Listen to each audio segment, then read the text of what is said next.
first match is actually going to be Mike versus Sin. Mike versus Sin. This is going to be interesting. I'm going to be running over here today with my Turret NG. Yeah, turret NG today. I'm going to be running with my turret NG today. It's just something a little different, and I don't mind running it. We got about 2 minutes until this tournament starts, guys. So you're more than welcome to come in and tell your friends about it. We're going to be starting it very, very soon. I'm going to be actually running around soliciting one I hate last how time. you go AFK in a dual server and you get kicked in like 2 minutes.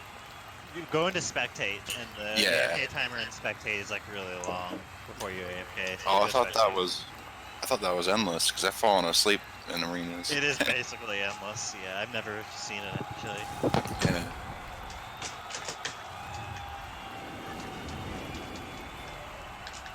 Like I just woke up and was in the arena you guys were in.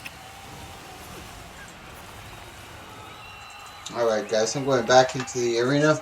I'm starting this bad boy up. Makes me a little nervous. There's 12 people in the server and there's 16 people signed up, so it makes me slightly nervous. First match, Sin versus Mike.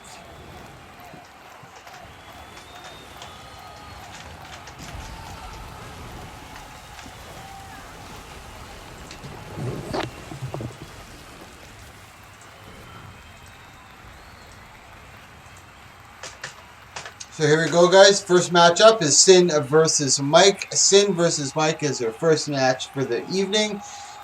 I'm running on my turret NG, guys. Give me some luck. Give me lots of luck. Sin is no fucking slouch.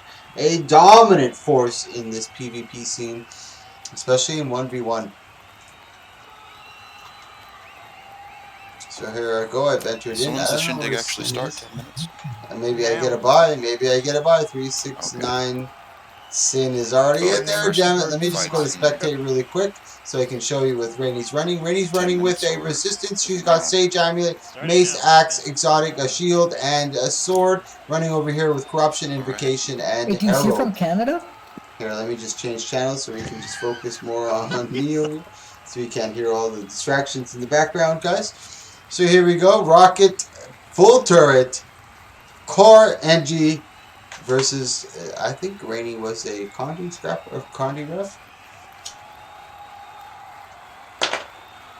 This is going to be a dangerous situation for me. I'm going to go for those blocks right on the side over there. If you see over here, this is a no port spot, and this is one of the main areas I'm going to go for immediately.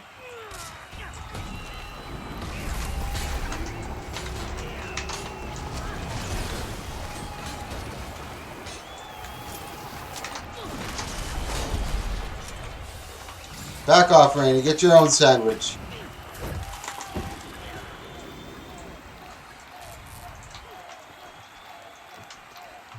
Gonna come get some, girl.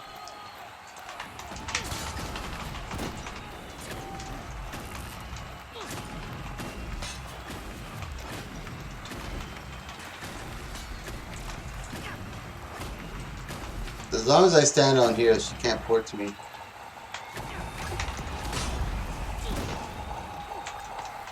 She's gonna chew off on my little bastard.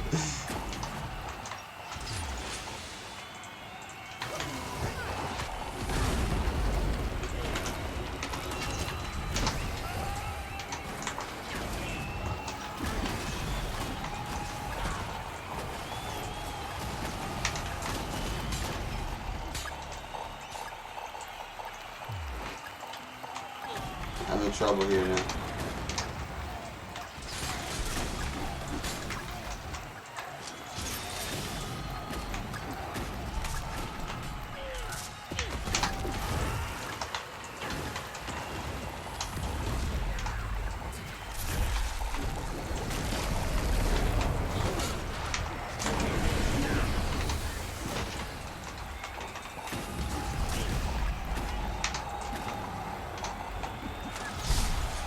Oh, that heal! No, I'm dead! Fuck, guys! Fuck! Fuck! Fuck! The turret NG will live.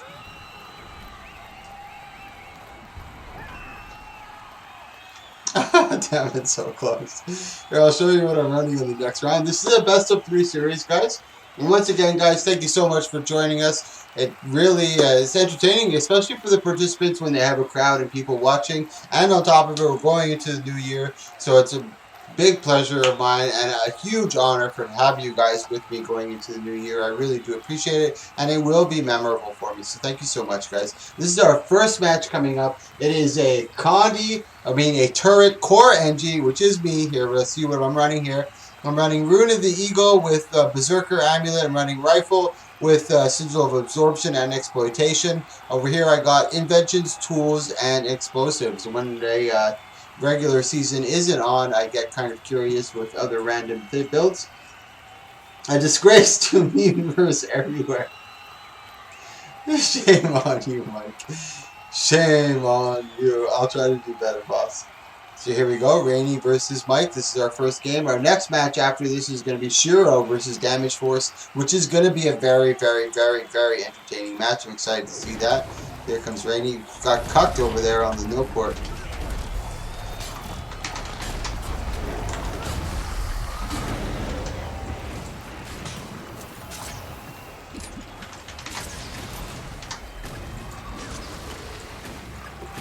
Back here, you Rainy jerk. I don't have that.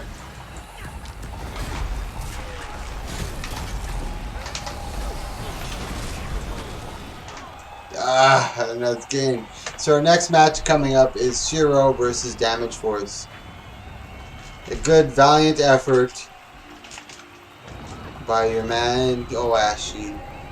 It just didn't work out for me in the end. So now we have Shiro versus Damage Force. This one I'm going to be able to shoutcast a little more for you. As you can see, I'm not participating in it. But I still give myself some credit. Poor Oashi. I got close. I got close. So Shiro versus Damage Force is our next match. And,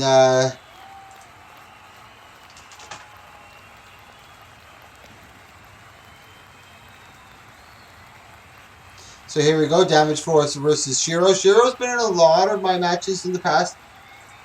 He's been in a lot of my tournaments. Let's take a look at Damage Force. He's running your classic Fire Weaver, Fire Arcane, and Weaver.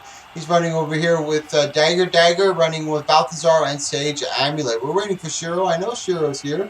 There he is, Soro Dragonfall. He's probably running on his Deadeye. Yep, very, very, very, very strong Deadeye. He's run a lot. He's run this build quite frequently in the tournaments. He's won about 2 or 3 of them in the past. He's participated in quite a few of my tournaments, so he's a veteran to the game. He knows what it's all about. He understands the map mechanic. He knows the long haul. It's just going to be a really good game all around. Damage Force, I know them very well. Is this who I think it is? Yeah, Damage Force. This is going to be a good game. Soro opening up, trying to close the gap on him quickly. Damage Force quickly evading, but Soro staying right on top of him. But at the same time, Soro does have a lot of that close melee range damage, and he does also have the long range, which really comes into handy. Damage Force dropping the swirling winds, doing an exceptional job mitigating most of that projectile. Soro getting a quick port to create that distance and try to get some damage down on him. Goes back into stealth, try to create that distance once more. He's got to be careful. He doesn't want to be standing within melee range of Damage Force over here, where he's looking for most of his damage is going to be coming from Condi. So he's got to be super careful. But damage so far, Soro is doing a good job taking his pot shots where he can. I'm not getting too overzealous over here. When he does get into close range, he doesn't kind of stand there to get the extra shots. He knows he has to create that distance, and he pops away. Close the gap once again. Almost gets caught over there by Damage Force, but does a good job of kiting away. I think Damage Force, when it comes to sustain-wise, he's got a lot more in that category than Soro does. Soro's just got to really push and play. He might even have to use the map mechanic to his advantage, where Damage Force does create, as you can see, let's take a quick look at Damage Force. He's running with this heal, Red Signet of Restoration, which every time he casts any skill or any move, he heals. So it's very difficult. Nice burst from Soro over here. This is a huge advantage for him over here. He's got to take advantage of this. Damage Force sitting at below health over here. As I mentioned, he's got Signet of Restoration, so he doesn't have any form of massive heal. Soro now here. Good job by Damage Force. Kind of baiting getting that big damage taken to him, knowing that he had a lot of utility available, he just kind of baited Zoro to come into him. So as soon as Zoro came in, he dumped a lot of Condi onto him, getting some good counter pressure, being able to create that distance, and getting him a little bit more time to get some health back. Good job by Damage Force so far. Now we're into the map mechanic, and here we go, guys. Let me just back out so we can see what's happening. And if you haven't seen the map mechanic before, this is it. The AoE in the center is stationary, does not move. Then we have an AoE from the outside that starts to encroach on the entire surface of the map. So it forces the duel to an end. Now, right now, Damage Force is sitting at really high health, but Zoro can get some good burst down. He's not sitting in a good situation. 2 stacks of burning. He ends up going down. Let's take a quick look at that replay. Really good job from Zoro. Really good job from Damage Force. So it forces the duel to an end. Now, right now, Damage Force is sitting at really high health, but Zoro can get some good burst down. He's not sitting in a good situation. 2 stacks of burning. He ends up going.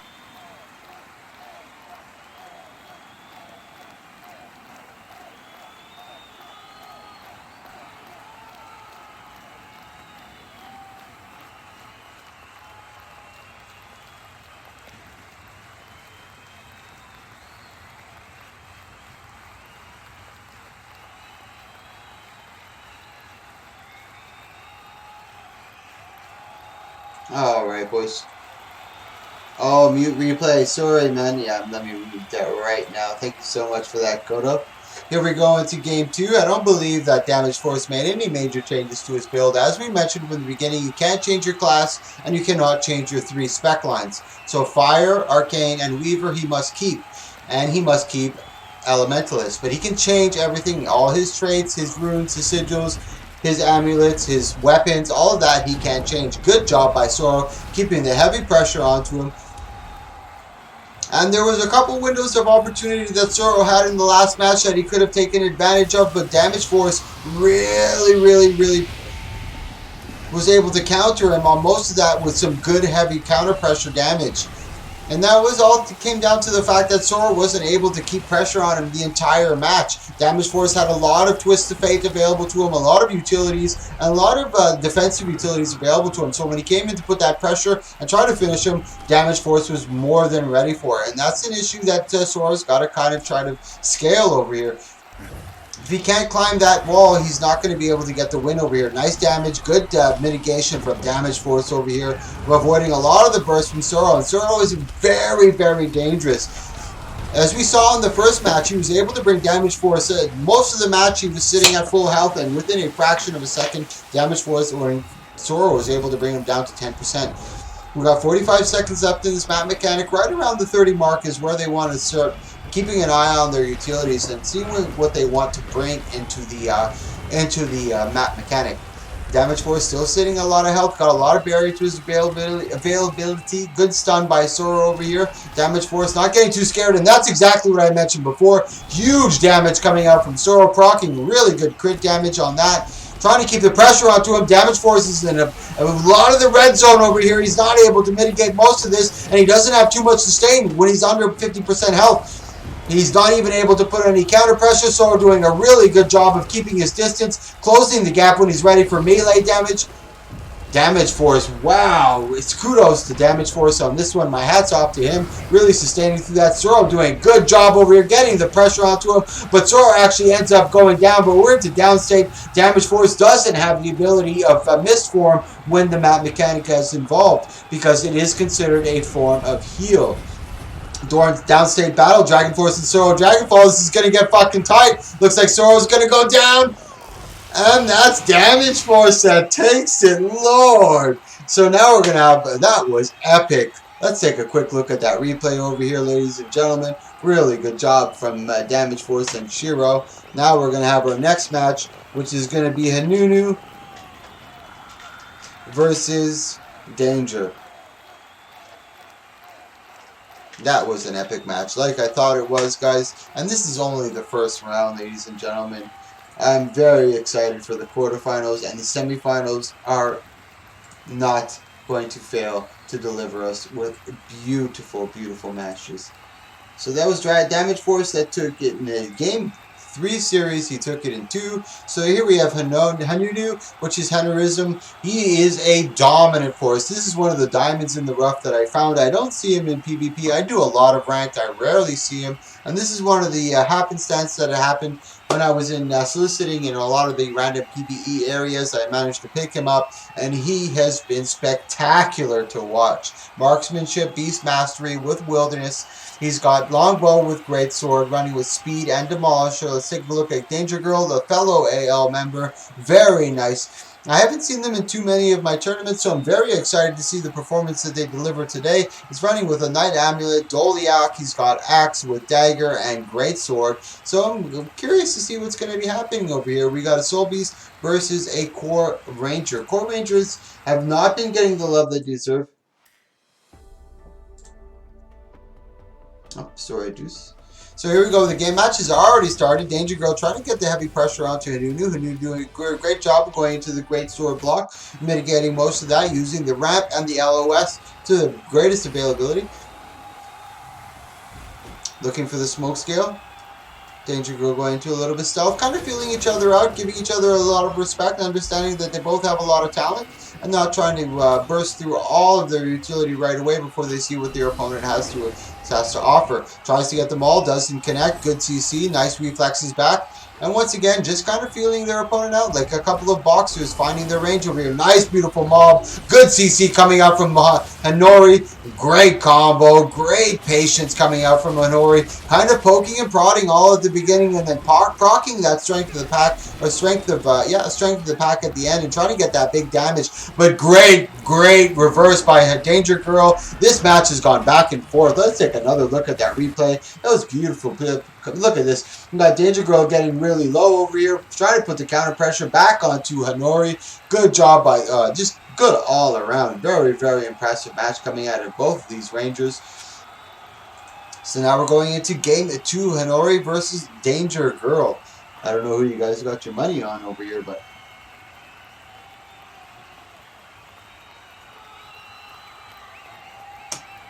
Oh, Kodo, you missed the 18. No, I mean, you missed the tourney. We're trying to get this tourney to go into the new year so we can start off the new year in a tournament, guys. So, Danger Girl, let's take a look, see if they made any major changes. No, it's still going with Knight's Amulet. Very interesting selection. Not too often I see a Soul Beast running with Knight's Amulet. But definitely a good match. Very, very, very interesting. A lot of back and forth. Good counter DPS. A lot of counter pressure. Goes for the smoke scale right away. Goes into stealth. Hanori getting the rapid fire off and going for the barrage really, really quickly. Quickly, Danger Girl goes into the block with the great sword, trying to get some worldly impact. Doesn't connect. The ball comes right out from Hanori. A lot of hit and miss going on. Ooh, Hanori finally able to connect on that, getting some good pressure onto Danger Girl. A little bit in the danger zone. Control Engine has been procced. You got to be careful here. Got to be able not to stand in the open here, creating a little bit of distance. Finally gets under that top tier, creating a little bit of that LOS. But Danger Girl on that cripple. Nice pushback from Hanori, going to the no port spot. Control Engine's about to proc, but it won't be enough. Gets the big maul. Hanori ends up taking this one. Good job by Hanori. Definitely one to watch going on into the rest of this tournament. So Magic versus Macanas. Magic Boy is another dominant participant in this. Very, very spectacular to watch. Macanas is a master Ellie player. I wonder if he's going to be using Ellie today, but even when he does use Ellie, he always uses something a little bit offbeat, so it's always interesting to watch. So Magic versus Macanas. Magic versus Macanas. There's Magic Boy. I'm not sure if Macanas is in here. We'll give him 2 minutes to enter. Do we have anyone who wants to sub? If anybody's in the Twitch chat and you want to substitute Kodo, if you want to substitute, this is your moment. I'm the Big Salt. So Kodo, if you're still in there and you want to substitute, let me know. I'll put you into substitute. No, Macanas is here, so Macanas has showed up. Let's take a quick look at PH Magic Boy. He's got sword. Oh, excuse me. Yeah, sword focus. He's running here. Ooh, Swan here with Sage. I mean, I don't see him run this too often. Swan here is a little bit of a treat for us today. He's running with Air. Ooh, Air, Arcane, and Weaver. And Magic Boy, I believe his... Oh, he was in the finals. Magic Boy's team is actually the team that ended up eliminating Team USA in our last MAT that we just had this past weekend coming up. PH Magic Boy, Rainey, and the squad ended up deleting Team USA in an epic match and coming back from a deficit on top of it. So let's take a look at Mechanus on this side. Beast Mastery, Wilderness with Soul Beast, another Soul Beast going with that big damage. He's got Great Sword with Longbow, Marauder with Rune of the Speed. I believe Mechanus is new to my tournaments. Every time I do a tournament, I always get 1 or 2 brand new guys. And See You Again is definitely new. I've never seen him before. And I can tell right away because he has his ready check. And if you have done my tournaments in the past, you know that you have to ready up to start the match. And I know Magic Boy, he's a veteran of my tournaments. He's been in these tournaments very frequently, so he knows what's going up. I'm going to whisper Mechanus and let him know to ready up to start. I'm going to game start, actually, guys. I'm going to force the game start. Hey, what's going on here? There we go, game starting. I got some mail. Oh, shit! From my major donator, one of my top donators. We just got 500 plus gold. This is going to be for a 2v2 tournament, or I might save it for the playoffs. The playoffs are going to be coming very soon. Nice job on Mechanus, trying to get the heavy pressure onto him. Good job avoiding it. Trying to stay away from him. He's got to create that distance. Nice counter pressure with the maul coming out. But PA Magic Boy ready for it. He doesn't even... Yeah, I think he may have landed that worldly impact. I wasn't able to see within all that melee. Going into stealth, creating good distance, trying to get that top tier advantage, dropping the barrage. And the barrage is good because it also gives that cripple, which is huge for Mechanus, trying to create that gap. Troll Engine has been procced. It's off cooldown now. Magic Boy's in a little bit of trouble. Mechanus, brand new to this tournament, doing an exceptional job. Magic Boy is no fucking slouch. He's one of the top dogs, especially when it comes to Ellie. He is probably the Ip Man of Ellie in my eyes. Mechanus over here, once again going into stealth, creating that D target, and a little bit of confusion for PH Magic Boy. Getting some good counter pressure, nice maul, Twist of Fate proc by Magic Boy to avoid that. Good call on the timing. Again, back into stealth, Troll Engine ready to proc. Mechanus doing an exceptional job over here. He's running circles. Magic Boy not able to get any counter pressure, and I'm not sure who the advantage is going to go to when it goes to the map mechanic. Although there's no healing allowed coming from the map mechanic, but there's a barrier that's still accessible. And although Magic Boy isn't running Sanctuary, he does have a lot of passive barrier generation. Nice maul, not able to connect. Magic Boy prepped and ready for it. We got 22 seconds left in the map mechanic. This is where you want to start looking at your cooldowns. Now, this is another thing that I find curious. He's brand new to the tournaments. He's never been in them before. The map mechanic's 10 seconds away, and he wasted his strength of the pack before the map mechanic. So this way, Magic Boy is able to sustain and heal through all of that strength of the pack damage. So will the veteran PH Magic Boy of tournaments be able to use this to his advantage? Now Mechanus, let's see how he's able to adjust to this. There is no healing. Nice stun coming out from PH Magic Boy. Let's take a look at his cooldowns over here. Like you see, he's already used one of his Twistful Fates. His second one's about to come up. Actually, no, he's been just super patient near the end, waiting for his Twistful Fates. Mechanus is in a little bit of trouble, pushes into the AoE effect. He doesn't know what's happening. He sees the enclosure of the AoE. He finally gets up onto the ramp. No, he's understanding it quite well, adjusting very well. The AoE starting to encroach onto the rest of the arena. Magic Boy is not able to keep the pressure up onto him. Mechanus is actually at 13%. Nice damage from Magic Boy. He ends up taking it. Let's take a quick look at that replay over here. As you can see, Mechanus actually did quite an astounding job, considering that he's never been in this tournament before, unless this is a Smurf account.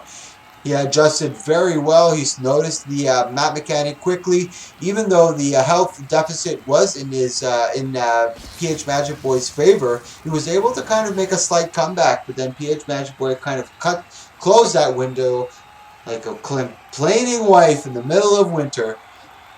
Quickly shut it down. Here we go into game 2. Take a look at McInnes. I don't think he's made any major changes.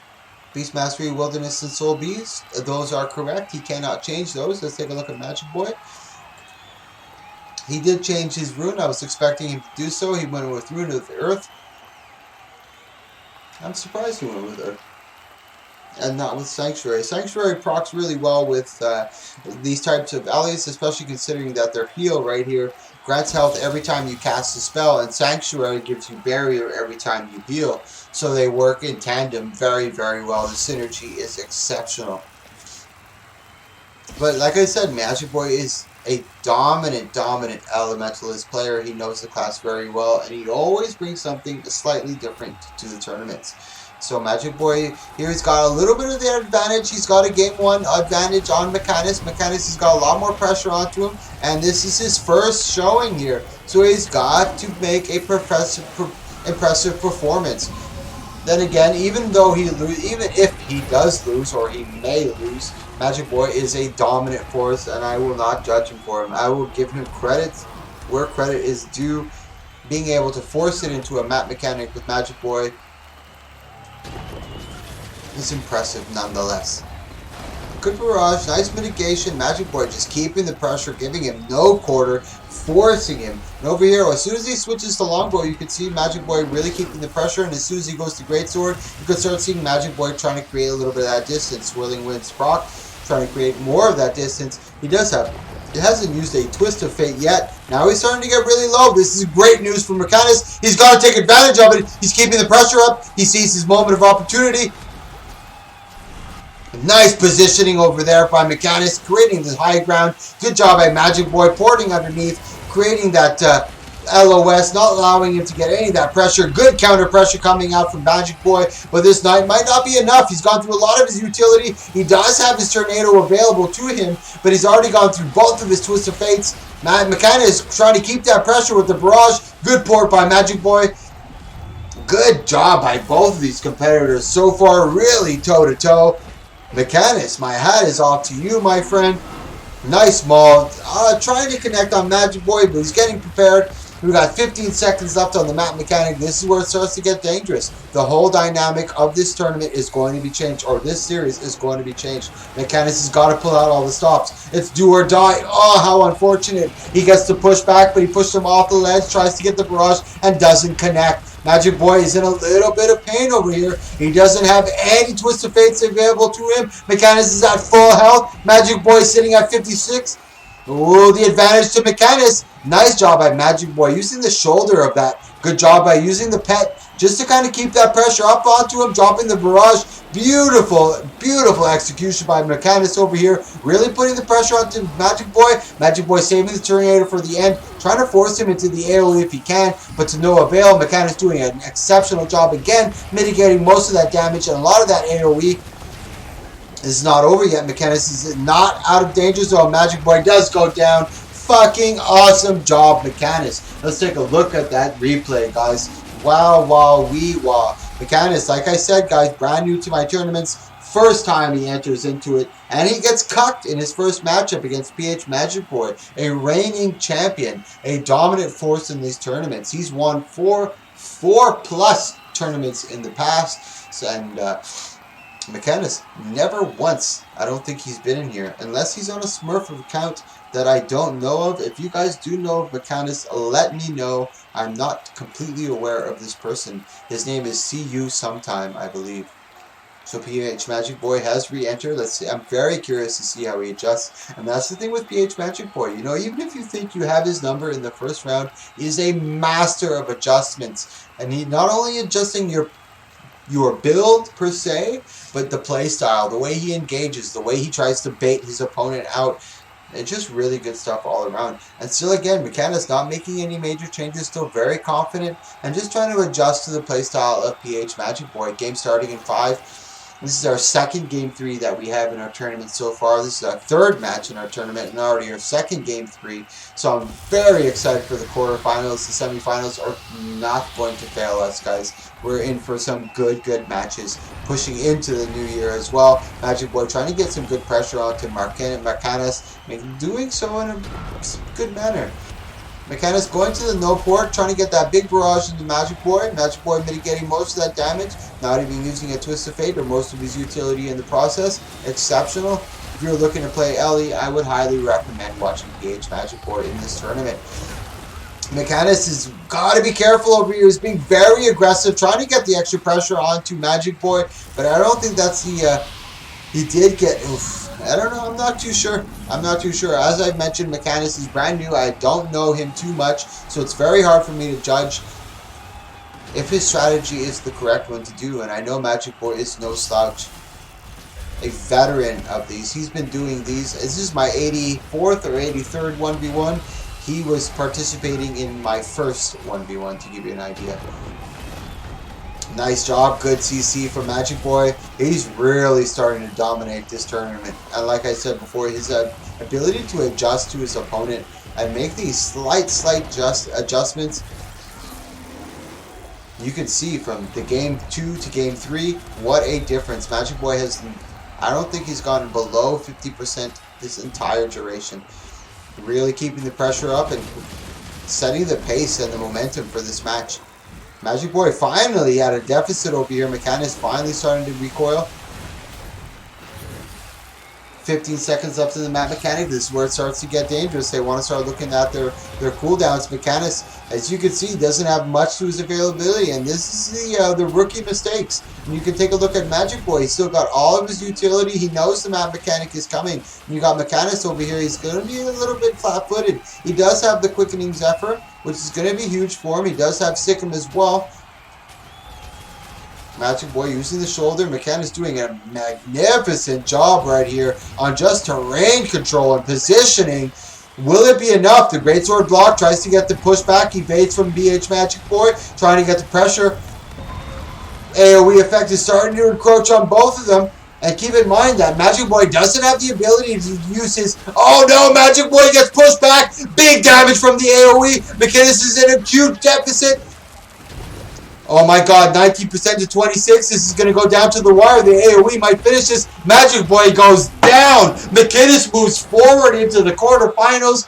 My goodness, if you were at the bookies today and you were voting for McKinnis, you would be making some massive money today.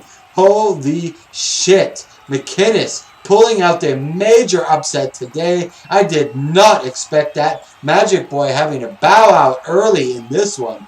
This is unprecedented. I have never seen Magic Boy eliminated in the first round. Alright, so this gives us something to watch in coming into the semifinals or the quarterfinals. McKinnis, another diamond in the rough, a potential diamond in the rough that we have found.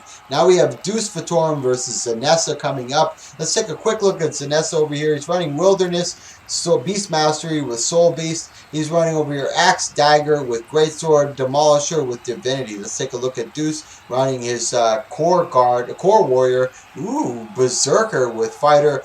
Now, Deuce always has a very peculiar build. He runs something always interesting. He's a Theory Crafter aficionado over here. Axe Shield with Greatsword. He's running Discipline Tactics and Strength. Now Zanessa kind of favors the more bunkery builds, the high sustain, the long duration of sustain. That's the type of build that he caters to.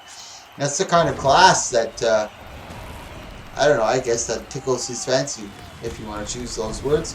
He goes into the early Rampage again, and Zeus is a Charm Miracle. Red Side is a veteran of these tournaments, and he knows that by the time he procs Rampage, and by the time the map mechanic engages, he will have Rampage again a second time. So as you can see, he's already got 75 seconds left, and we got about 85 seconds left on the map mechanic. Zanessa doesn't have any of that big burst, so this is going to be an interesting matchup. I do believe that this is going to be going into the map mechanic. And this is what... the Charm Miracle getting some big pressure up onto Zanessa. Let's take a look at Zanessa's cooldowns over here. Troll Engine has already been used. He doesn't have anything left to his availability. He does have Lightning Reflex. He's about to proc. He's being a little patient, standing really close. Arcing Slice misses by Deuce. Zanessa waiting for that Troll Engine, being a little patient. I'm very curious as to why he was so flat-footed over there, not trying to create some distance between him and Charm Miracle. Tries to get the Bull's Charge and the Arcing Slice. Good stealth and good evade coming out from Zanessa. Wow, coming back from the brink of death. Zanessa over here. 40 seconds left on the map mechanic. Trying to get some counter-offensive. Not able to get some good pressure onto Charm Miracle. Does manage to land the worldly impact, but he actually gets the worst of the exchange on that. Charm Miracle really keeping the pressure up onto Zanessa. Troll Engine has been proc. Not enough. Big whirlwind coming out onto Charm Miracle to Zanessa. He's sitting at over here 14%, 15 seconds left on the map mechanic. Troll Engine's about to proc. Oh, he almost lands that big eviscerate, but he's not able to. Was that the eviscerate? Now he goes into the whirlwind, trying to close the distance. Zanessa hanging on by tooth and nail on this one. Rampage has been procced, and that's exactly what I mentioned at the beginning, ladies and gentlemen. Deuce is a veteran of this, and he understands the timing. So he pops his Rampage at the beginning, and it does give them the access to it at the end. So here he goes, going into the map mechanic at perfect timing with the Rampage and finishing it off, taking game 1. So game 1 goes to Charm Miracle versus Zanessa. Really good matches so far coming out of all our participants so far. Our last match was really good. Mechanus, what is this, my friend? Goodness gracious, another diamond in the rough. And that was very interesting because Hanunu, the guy he did duel, Mechanus that he dueled, was another diamond in the rough that I found through the PvE environment. So Mechanus, another one, taking out the old diamond, replacing him with the new. So here we go, Charm Miracle versus Zanessa in game 2. And you gotta kind of bear with me, guys. I'm on my 7th beer, waiting for the new year. We're 36 minutes away from the new year, and I really do appreciate you guys actually celebrating this moment with us. I really do. No joke, guys. It's fucking awesome. I will remember this. This is the first time I've ever done anything like this, celebrating New Year's online with my homies. So I really do appreciate it, guys. Thank you. It's a pleasure to be joining you, and it's an honor. So Zanessa, as you can see again, Charm Miracle with the same tactic, going with a heavy Rampage at the beginning to try to dump that damage onto Zanessa. And not only, even if he's not able to connect with all the damage from the Rampage, he's forcing a lot of utility from Zanessa in order for Zanessa to mitigate most of that. Oh, nice damage from Zanessa over here. Beautiful maul, trying to get that counter pressure. He's able to get the shield stance up really quickly from Charm Miracle, gets the mending. I'm a huge fan of mending for Warrior. It's got a short cooldown, 12 seconds. As you can see, peak performance, they did do a slight nerf to peak performance. It's no longer 10% damage, it's 7%. Nice damage from Zanessa over here. I'm going to take a look at his build after this to see if he's made any major changes, because his tactics are spectacular here today. First round to second round, it is a completely different person. Nice Bull's Charge coming out from Charm Miracle, trying to get the Eviscerate on top of him. Not able to connect on it. Nice CC from Zanessa. Counter pressure. Tries to get the Worldly Impact. Nice evade from Charm Miracle. Big pressure. Gets the mending. Good combos. Nice. Really good competition coming out of both these participants in the last final seconds of this round. Zanessa's got a lot of pressure on him here. If he loses this, he's out of the tournament. And he wants to make a name for himself. He wants to be a staple in these tournaments. He wants to be a memorable name. And getting eliminated in the first round will not do that for him. Nice shield bash coming out from Deuce. Tries to get the whirlwind. We got 5 seconds left in this map mechanic. And once again, as you can see, he goes right into the Rampage. Zanessa's got his work cut out for him. It's an all-in uphill battle. 31% health. Charm Miracle finally comes out of Rampage. He doesn't have much utility available to him. The Bull's Charge is coming up. Zanessa gets cut at the bottom over there. Oh, and that's just rookie mistake again. And Charm Miracle is a veteran of my tournaments. He's done over 40 plus. No problem, Hanoi. If you can't get back in, it might be full. No, it's not back in. It's not full. You should be able to enter back in. And that's Deuce that's taking it. So it's Psych Wolf versus D Pedrosa next. Psych Wolf versus D Pedrosa.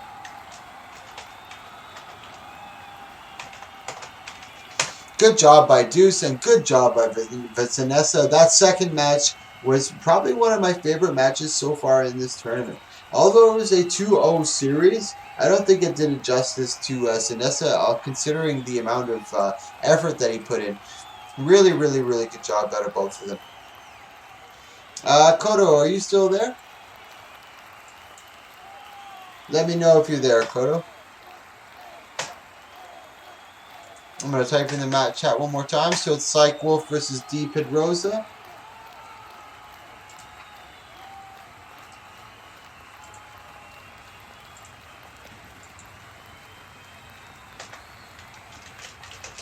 So we're going to give him 2 minutes to enter.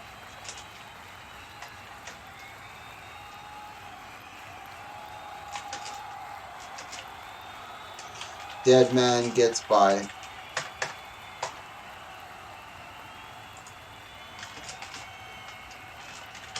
Okay, so we already have a substitute here, guys. We have a very strong substitute. I'm super excited to have this gentleman joining us. So we're gonna take a quick look at Deadmaw while we're here. He's running Acrobatics, Trickery, and Daredevil. He's running with Staff on both sides. This is going to be interesting. Running with Paladin and Adventurous Amulet. We're waiting for D. Pedrosa to enter. We do have a substitute waiting in the win. So we're going to give him 1 minute.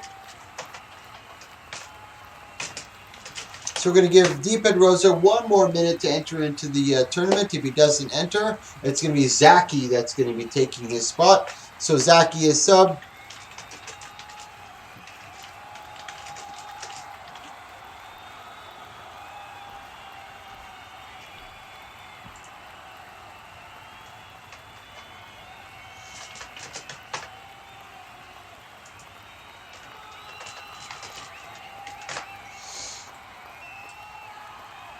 So here we go. Zaki is our substitute for this. So thank you once again, Zaki, for coming in and taking the spot. He's running with Sword Focus, Sanctuary with Sage. He's probably running Fire, Arcane, and Weaver. This is the classic Elementalist that we see, and this is a dominant fucking build that I've seen in the tournaments. And for some odd reason, I've been running these tournaments for about 3 months now, and for about a month during that 3-month period, there was a hiatus, a lull in the Elementalist Fire Weaver. I didn't see them for some reason. Right when you subbed him in, he got in to Discord. Apparently his net was down. That's unfortunate. I'll let you decide what you want to do about that. I'm going to go back into Hangout. I just wanted to let you know. Okay, thanks, Juice. That's super unfortunate.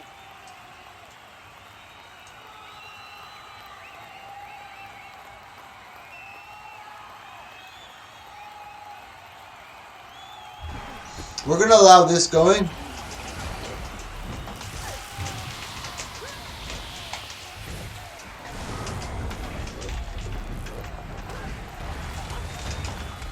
I'm going to allow him to be a sub for the next person's missing person, unfortunately. And this is why I only allow a 2-minute slot for the people to enter, because I like to keep the action moving as much as I can. And it's unfortunate sometimes that this happens. So here we go, Zaki over here trying to keep the pressure onto the staff thief, Deadmaw, and Psych Wolf. Psych Wolf is very good. I've seen him in a couple of my tournaments before, and I faced him in ranked tournaments and ranked matches before. He's definitely good. He's been playing the game for a long time, and he's a veteran, but so is Zaki. And Deadman's using a very good strategy over here because he understands that the map mechanics after 2 minutes, and he knows he won't be able to keep enough pressure onto the Ellie during that period. So he's going to force it into the map mechanic and try to get the advantage onto Zaki because he has a lot more mitigation, he has a lot more evade frames than Zaki does, although Ellie does have a lot of evade frames. I just don't think he has as much as his staff thief, to be honest. Here we go, guys. This is when the real duel starts. Now, Deadman at the same time, I don't think he's been in too many of my tournaments, so he's got to be careful for those AoE effects. As you can see, he's getting hurt by it right now. Oh, what is he doing? This man is dangerous. Deadman Danger Ma is what we should call him here today, ladies and gentlemen.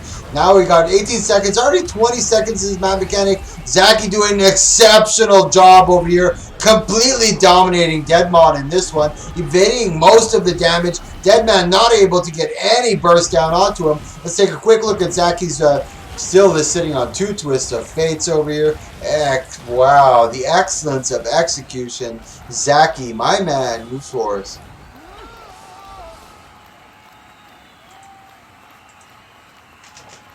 Okay, perfect. And D. Pedrosa, I'm not sure if you're there, buddy, but Kralis is actually bowing out of the tournament, so you can take his spot. So D. Pedrosa is going to be taking the spot of Kralis. And for those of you inside the Twitch chat and you want to see the brackets, here are the brackets, guys. Whoops, that's not the brackets. What the hell did I just do there? Here we go, guys. This is the brackets. This will take you to the brackets. It'll show you who has already participated and who's going to be participating in the future. Give me a minute, guys. I gotta go to the bio real quick. Can you explain map mechanics? Yeah, for sure, Sergeant. Yeah, let me back out really quick. So, every map or every match starts with a 2-minute timer. So you have 2 minutes to do whatever you wish in a normal 1v1. As soon as that 2 minutes has concluded, after that there is 0 healing. So the mechanic or the game itself will not allow you to heal. Along with that, it will not allow you to stealth, and it will not allow you to do things such as mist form. So that happens when the map mechanic hits. So no healing, no stealth, no mist form. And as well, there's an AoE effect. There's a circular AoE effect at the center of the ring right here that is stationary. And there's an AoE effect from the outside that is non-stationary that starts to encroach on the entire arena, forcing the duel to end. So if you have 2 people like Double Firebrand or Double Fire Weaver, where it's a sustained game all the way till the end, this map mechanic assures that the game will end. And it also creates a very nice dynamic, because it may seem like one of the participants has a huge advantage throughout the entire duration of the duel, but once that map mechanic comes, it changes everything, because you're no longer allowed to heal. So if you're able to get that good pressure or that good burst down and being able to mitigate that counter burst, it really, really allows the opportunity for some good gameplay, even though you might be at a deficit throughout the entire duration of the match. Right here, Deadmaw trying to go in, right into the swirling winds right away. Deadmaw, once again, I think he understands. Oh, nice float coming out from Zaki over here. Zaki's going to be one of the tough ones to beat, and you got to be really careful for him. And I'm telling you guys, semifinals are going to be a lot of top dogs. The big boys are going to be here. I had 3 other people that were going to be joining us. They were the MAT winners. They're not, unfortunately, going to be able to join us. They were a little late to the sign up. They wanted to sign up. We have a couple of them as substitutes. Deadmaw trying to hold his own. Good damage coming up onto here by Zaki. But as you can see, Zaki's still sitting pretty healthy on his utility. Actually, no. Really good job by Deadmaw. Putting up the big pressure. Zaki's on a little bit of a red zone. Creating the distance, porting right back into him. He's got to be careful. He doesn't want to get countered too hard with that fire. We got 2 seconds left on the map mechanic. Let's take a look at Deadmaw. He does have his heal, but a little too late. He's not going to be able to use it. He does try to proc the heal.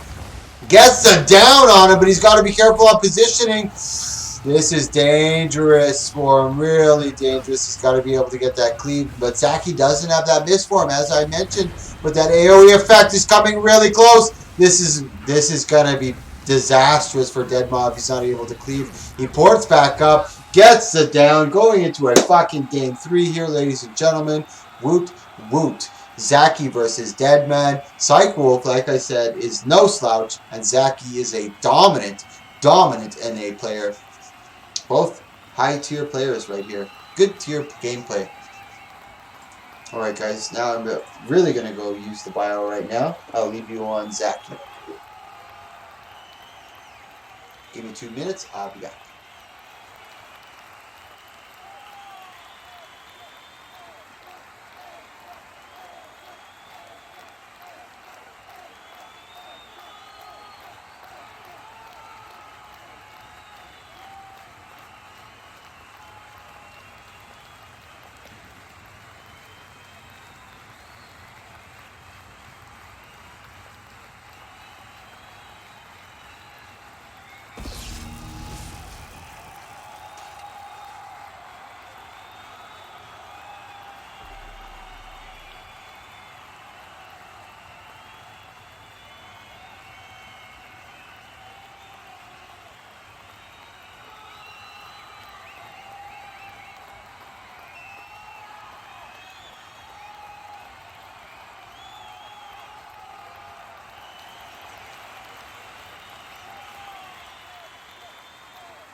Alright boys, here we go. I didn't skip a beat. So Zaki versus Deadmaw. Ready up to start. Let me let them know. Ready up to start. Oh yeah, game starting in 9 seconds. This is a 1-1 series so far. We have a couple more matches in our first round. Yeah, Bianca and Alex Goff versus Chrome and D. Pedrosa. So here we go. Zaki versus Deadman. This has been a really good series so far. Zaki taking game 1. Deadman taking game 2. I'm not sure who I'd give the advantage of, to be honest.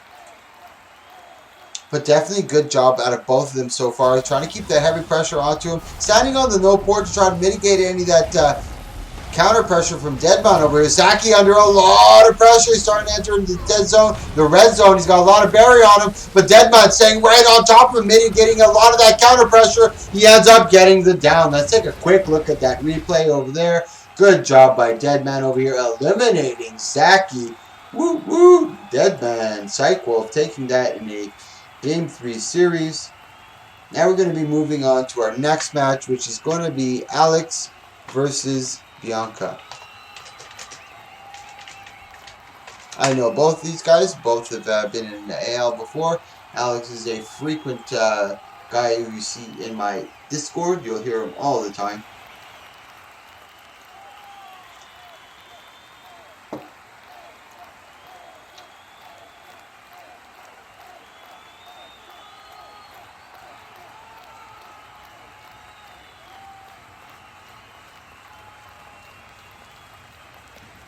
So here we go, Slims Fatty, which is Alex Goff, I believe. Let me take a quick look. That's Alex Goff, and this should be Bianca. Yeah, that is Bianca.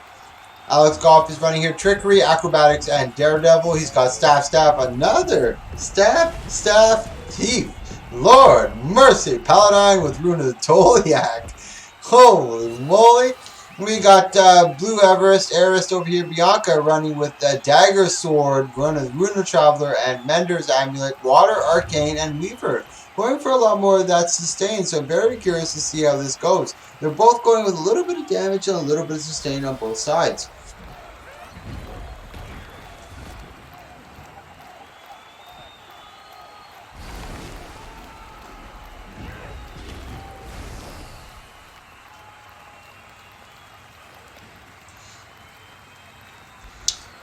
Right now they're kind of standing at, not giving each other too much of a issue. Waiting for the moment of opportunity to strike. He is running staff, so it's not too much damage that you're able to actually connect with him consecutively.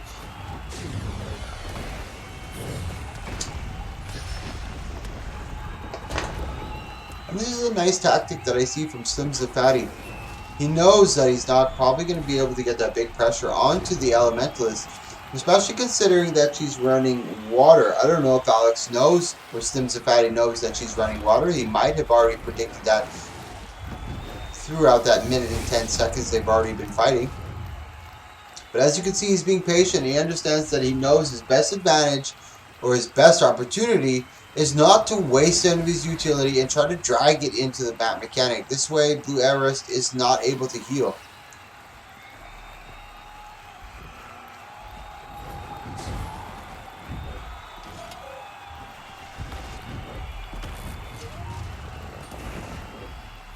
There's a lot of BMing going on in map chat at the moment. But this is the part of 1v1s that I like. You know, you gotta have shit talk, man. Without shit talk, it's not competition. The art of shit talk has got to be strong in you. This is where the match starts, ladies and gentlemen. This is where the pennies are counted. Slims the Fatty trying to create that little bit of that gap, waiting for his opportunity. I don't know if he's going to wait for the map mechanic to get a little closer, but this is going to get dangerous. This is going to be a flurry of fists that are about to fly over here, ladies and gentlemen. Get ready for it. Slims the Fatty backing out, gets the good block on him. They're both being very patient. I don't know what's happening over here. It's almost like they're in cahoots with each other. There we go. Here's the flurry of fists happening. Now Blue Everest is kind of sitting back. She doesn't have the counter pressure to put down on Slims the Fatty. She's got to be able to land with something. Slims does get that nice staff landing of almost 5k crit. Here comes the AoE. Oh my god, guys. This is the first time we're going to see an AoE finish. Slims the Fatty's in big trouble. He's trying to avoid all of it, but I think Everest is going to take it.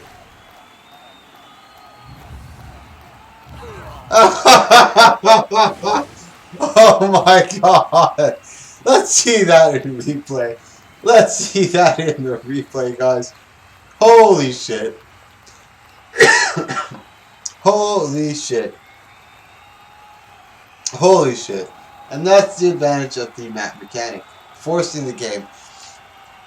And that was literally, what, 2,000 health difference between the two of them? As Slims the Fatty losing to Deadman. I mean, Deadman, you're not supposed to be in there.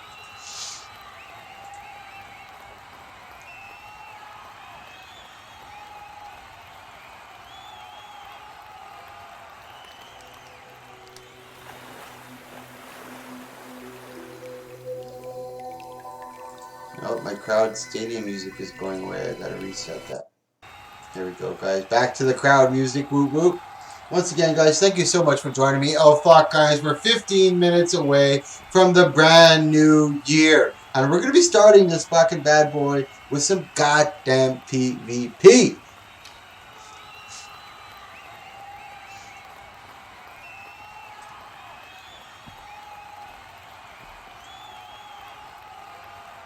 So here we go. Game starting. 5 seconds.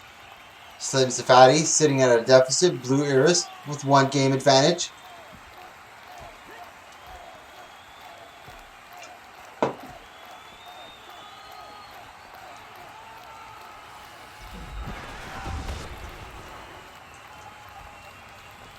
Slims the Fatty over here. I think we're going to see shades of what we saw in the first match. Kind of just dancing around each other. Not doing anything too massive.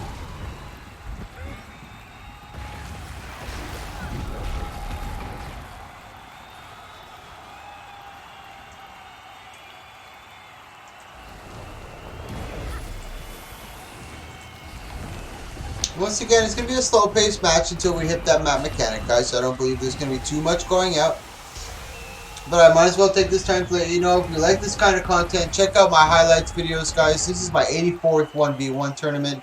I've done about 32 v2s, about 12 3v3s, about 25 Fashion Wars. So if you look at my highlights videos, you'll see all of those. I'm very new to Twitch. I've only been twitching for about 3-4 months now.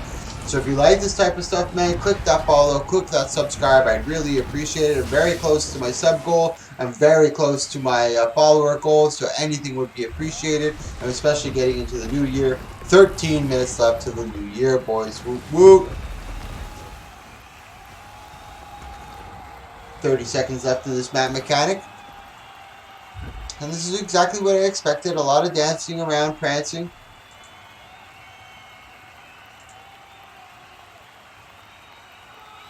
Our next match after this is going to be our last match in the first round. It's going to be Chrome versus Deep and Rosa.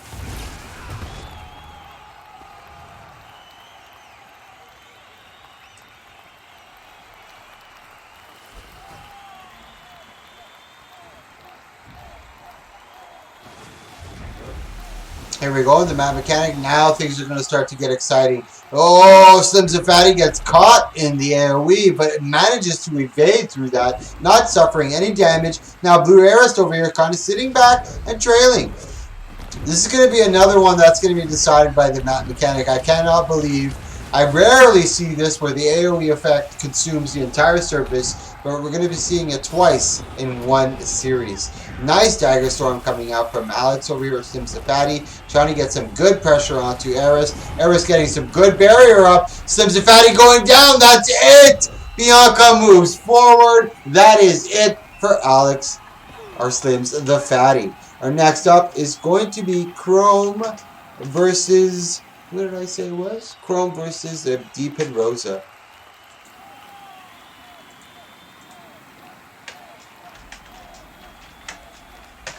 So our next match coming up is Chrome versus Deep and Rosa. That's Bianca that moves forward into the quarterfinals. Woo woo! Good job, Bianca. She was a little skeptical on joining, but she ended up deciding with a little coaxing from me. She said, fine, I'll do it. And look at that. Bad bitch alert. She's already in the quarterfinals. So now we have Chrome versus Deep Head Rosa. Deep Head Rosa is slippery when wet. Now, where is Chrome? I don't see him in here. Maybe oh, there he is. 6 gyros. He's in here. Let's take a quick look at Slippery when wet. He's running acrobatics, trickery with Daredevil. He's got dagger, daggers everywhere. Deadshot with Room of the Ore. Now, 6 gyros, this is Chrome. He does use very peculiar builds. He always is theory crafting, always coming up with something funny and funky. Here we have today for us Chronomancer with Berserker Amulet. He's running Hammer, actually, with Firearms, Explosives, and Scrapper. I'm going to watch 6 gyros for this one.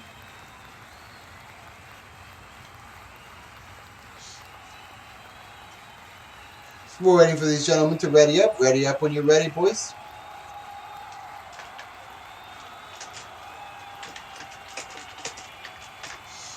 Once again, guys, I'm honored and very, very, very pleased to have you with me coming into the new year. Thank you so much, man. I really do appreciate it, man. Thank you. And all the participants do appreciate it, man. Having a crowd watching is entertaining. I save all these matches and I save all these 1v1s and I put them into my highlights. You can clip them and you can watch yourself if you have participated and kind of see yourself in a third person. Here you go. First match, 6 gyros versus Slippery when wet. Both of them are experienced. Slippery when wet, taking a lot of pressure. Now 6 gyros has a lot of burst. And he's like kind of like a one-trick pony, if you will. Getting some heavy pressure onto him, getting some good defensive measures up as well. A lot of his hammer skills and his utility has been used. He's got Shutter Gyro coming back up. Slippery when wet, looking for some counter-offensive. Nice block coming out from Gyros, putting up the big thunderclap. Trying to get some extra pressure onto Slippery. Dagger Storm, beautiful. Pops up the Perch Gyro or the Cleanser. Ooh. And that's Slippery when wet. That takes game 1. Very nice back and forth. A lot of good competition from both of them. Sorry guys, if you hear me go quiet, I'm kind of reading map chat. It's very entertaining for me. There's a lot of weird stuff going on. And I like to cover map chat because I'm PMA all the way. I like to keep a positive mental attitude. So when people enter into the competition, I don't want their heat of the moment responses to be judged by the viewers, you know what I mean? So that's why I try to block the map chat.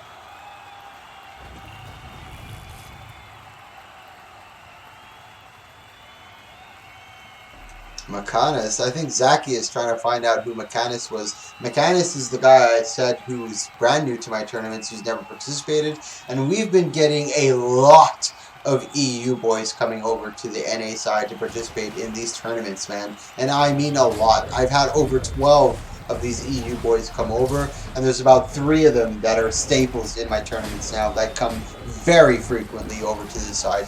Very happy to see that. Good job by Gyros over here, putting up that defensive shield, trying to mitigate a lot of that big burst damage and saving a lot of his blast and shredder Gyro for his counter offensive over here. He's got to get some pressure down onto Slippery. If he doesn't, he's in big trouble. He doesn't have his medic Gyro available to him, not for another 3 seconds.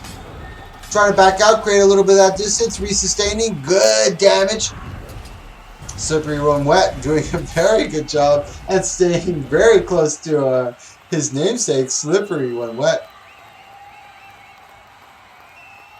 And when he's sweating, putting in that work, man. And down goes Gyros. That's Chrome that's eliminated. Let's take a quick look at that replay, guys, while I adjust these brackets. That's Krause or Deepit Rosa that takes it in game 2. So now we're going to be moving into our quarterfinals. So it's going to be Sin versus Dragon Force. And guys, I'm telling you right now, man, all these matches coming up from now until the finals, 90% of them are going to be spectacular. And these are going to be matches you want to watch. Most of these guys are fucking skilled in this game. If you want to play any of these classes coming up, I highly recommend watching these individuals. So next up is Sin versus Damage Force, Dragon Force, or is it Dragon Force or Damage Force? Whoops, Damage Force. Ha ha ha. Hey, what happened to my crowd music?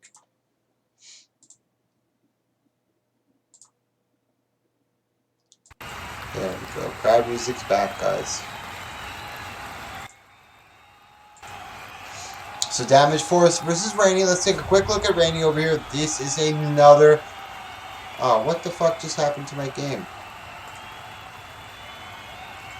What? We just got cucked, guys. We just got straight up cucked right there. What is that? I'm logging right back in, boys. We got cucked. Damage Force and Rainy. The first match in the quarterfinals. I was expecting a fucking...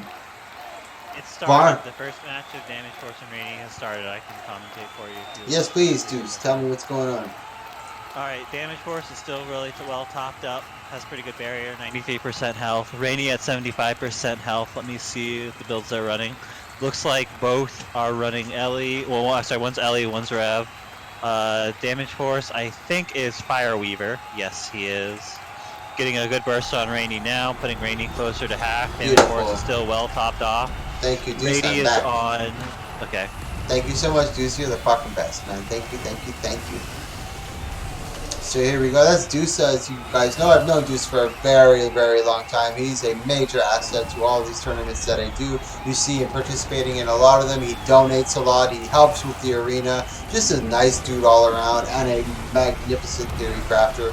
Thanks again, Deuce. Big ups to you. Rainy's under some big pressure over here from Damage Force. Exceptional work over here. Rainy's got about a couple seconds left on the heal turret. Nice signature heal, or excuse me, glint heal.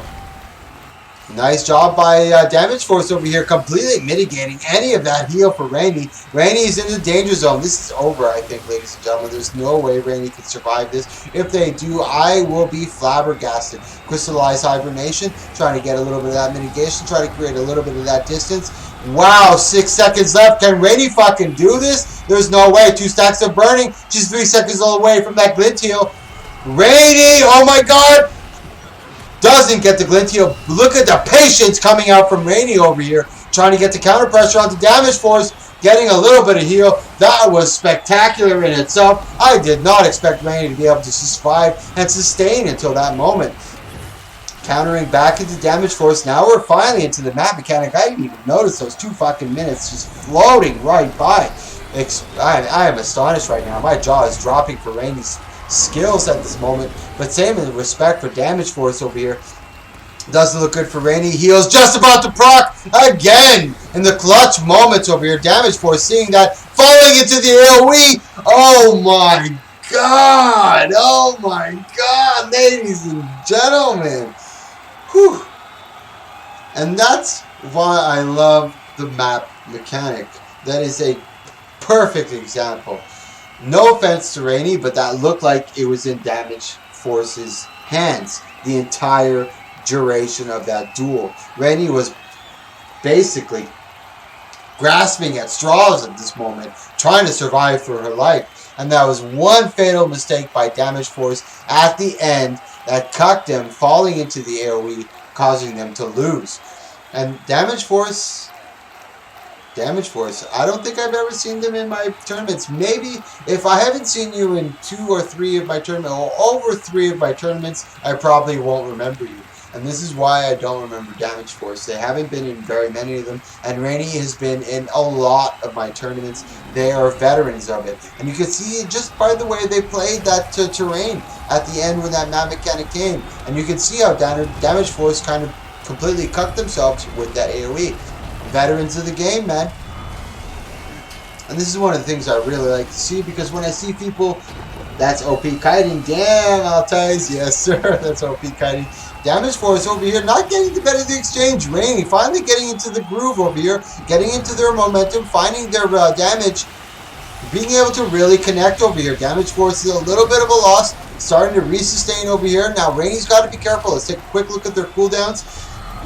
They have a lot of utility available to them, a lot of energy as well. Damage Force is starting to get low. This is exactly where Rainy wants them to be, but they got to be very attentive on that burning stacks. He's finally able to clear that. Rainy creating a little bit of distance. Now it's a double-edged sword. You know, at the same time, Rainy's got to create that distance and get a little bit of her utility back, but at the same time, every second that she stays away from keeping pressure onto Damage Force is every second that he's resustaining. Over here, Damage Force is sitting at 34%. Great job by Rainy over here keeping the heavy pressure. Tries to get that staff evade. Nice job by Rainy over here. Holy shit, ladies and gentlemen. Rainy taking that.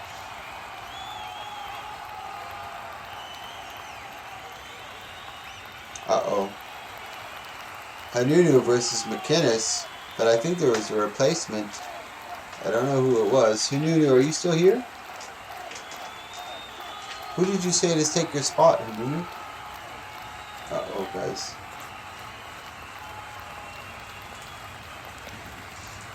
That's Sin that takes that one. Spectacular fashion by Sin. Another dominant force. Oh, guys, Happy New Year! Happy New Year, guys! Woo woo! Let me go back into the Discord with these boys and let them know. Happy New Year, boys! Woo woo! Yeah! Happy New Year! 2020, new decade. Yeah! Happy New Year! Oh God, new decade. That's gonna be in another 10 years. 2010s are gone. 2010s are gone. Happy New Year, boys! Oh God. Hey, Ben, are you in this tournament? Hey, guess What was what? that? Mike, look at that chat soon. Ben, are you in this tournament? I was, but I gave him my spot because I wasn't. Yeah, I'm Do bringing you, it. do you want to take a spot? If there's another empty spot, sure. Yeah, jump in. You're ready. Jump in. You're up. Ooh. Oh shit, I'm gonna fight big. Yeah. Yeah. You're fighting Vixen Snake. That's his vote. Oh. Yeah, Happy New Year, Vix- boys. I just want to let you know. Hey, Mike, take a shot from me. I have no alcohol. I got some alcohol here. I'll take one down the hatch for you, boy. Thank you. Thank you. All right, boys. So, Happy New Year, Addison. And thank you, everybody here with me today, man. Thank you. Guys, I really do fucking appreciate it. Here, let me turn on my webcam here. Thank you, guys. Thank you for being here with me today, man. It means the world to me. You know, this is the first time I'm by myself for New Year's. I kind of said, you know what? I'm not going to hang out with the boys. I don't want to get mashed and waste all my money. I'm going to sit back. And I really do appreciate you guys being here with me today, man. It means a lot to me. And I hope it means the same thing back to you. Celebrate it as a family, as friends, as a community, man. Fucking thank you. Really cool. Alright, I'm going to turn that webcam off. Focus back on the action. And we've got a new revelation, guys. McInnes is actually Bick, my boy Bick. I love saving money in 2020. Yeah, deuce.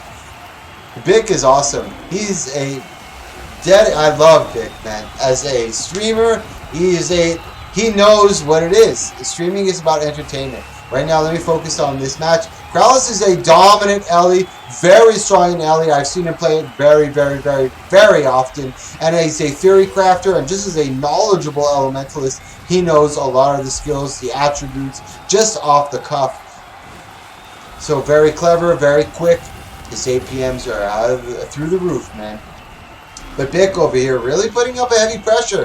Mechanis is my man Bick. I didn't know it was, but with a little bit of my detectives on the ground doing some work, found out it was actually Bick. And Bick is a very strong ranger. I'm surprised he's running Soul Beast. He's been having a lot of fun with Core Ranger, and he didn't opt to go with it. But Kralis is here now, starting to find his groove. And now you can see at the beginning of the match, Kralis suffered a little bit of a deficit. He was under a lot of damage, but now this is one of the things with Kralis. He's a very talented elementalist, and as soon as he finds his rhythm and understands the flow of the opponent, he starts to find his groove. And as you can see right here, he's starting to find it. Now they're both going toe-to-toe, kind of re-sustaining each other, tit for tat. We got 25 seconds left in this map mechanic. Nice CC coming out from Kralis, but nice mitigation from Mechanis. Completely re-sustaining from that.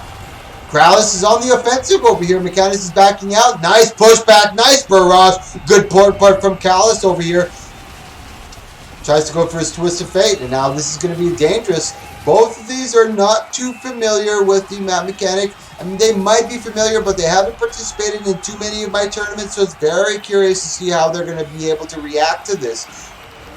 Mechanis is trying to create that distance using that port. Great job, my Mechanis. This is great terrain use. As you can see, he's using that shoulder to try to create that LOS and kind of pop up and down whenever he chooses to put up the damage. Nice job of Mechanis trying to land that LOS. Wow, worldly impact into a float. Mechanis with the barrage and the pushback. Guys, let's look at that replay. That was spectacular from both sides. Look at that, man. Holy shit. He tries to get the barrage, tries to get the float, and then he gets the maul. Oh, man. Just a spectacular show. This is only the quarterfinals, ladies and gentlemen. The semifinals are going to be even fucking more epic. Once again, guys, happy goddamn New Year's. Thank you so much for participating in this tournament. Thank you for watching this tournament. And I really am honored to have you with me in the new year, man. Thank you, thank you, thank you, guys. That's really cool, man. Really, really thank you. So Kralis, let's take a look at his build over here. He's running over here with Sanctuary and Marauder. He's got Sword, Dagger Focus, excuse me. Running Air, Arcane, and Weaver. We got Mechanis. This might be potential Bick. Yeah, is it Altez? I think this is Bick, boys. He's got Beast Mastery, Wilderness, and Soul Beast. He's running over here with Longbow and Greatsword. Can it be my boy Bick? He is one of my favorite fucking streamers, boys. If you haven't seen Bick stream, I highly recommend you check him out, man. He is the epitome of entertainment, and he knows what it's about. Really, really good stuff. If you know Bick, you know the release, man. Release, Bick. Come on. Here we go into game 2. Kralis is not going to take this sitting down, I assure you. I've played with Kralis very, very frequently. He's a master of Ellie.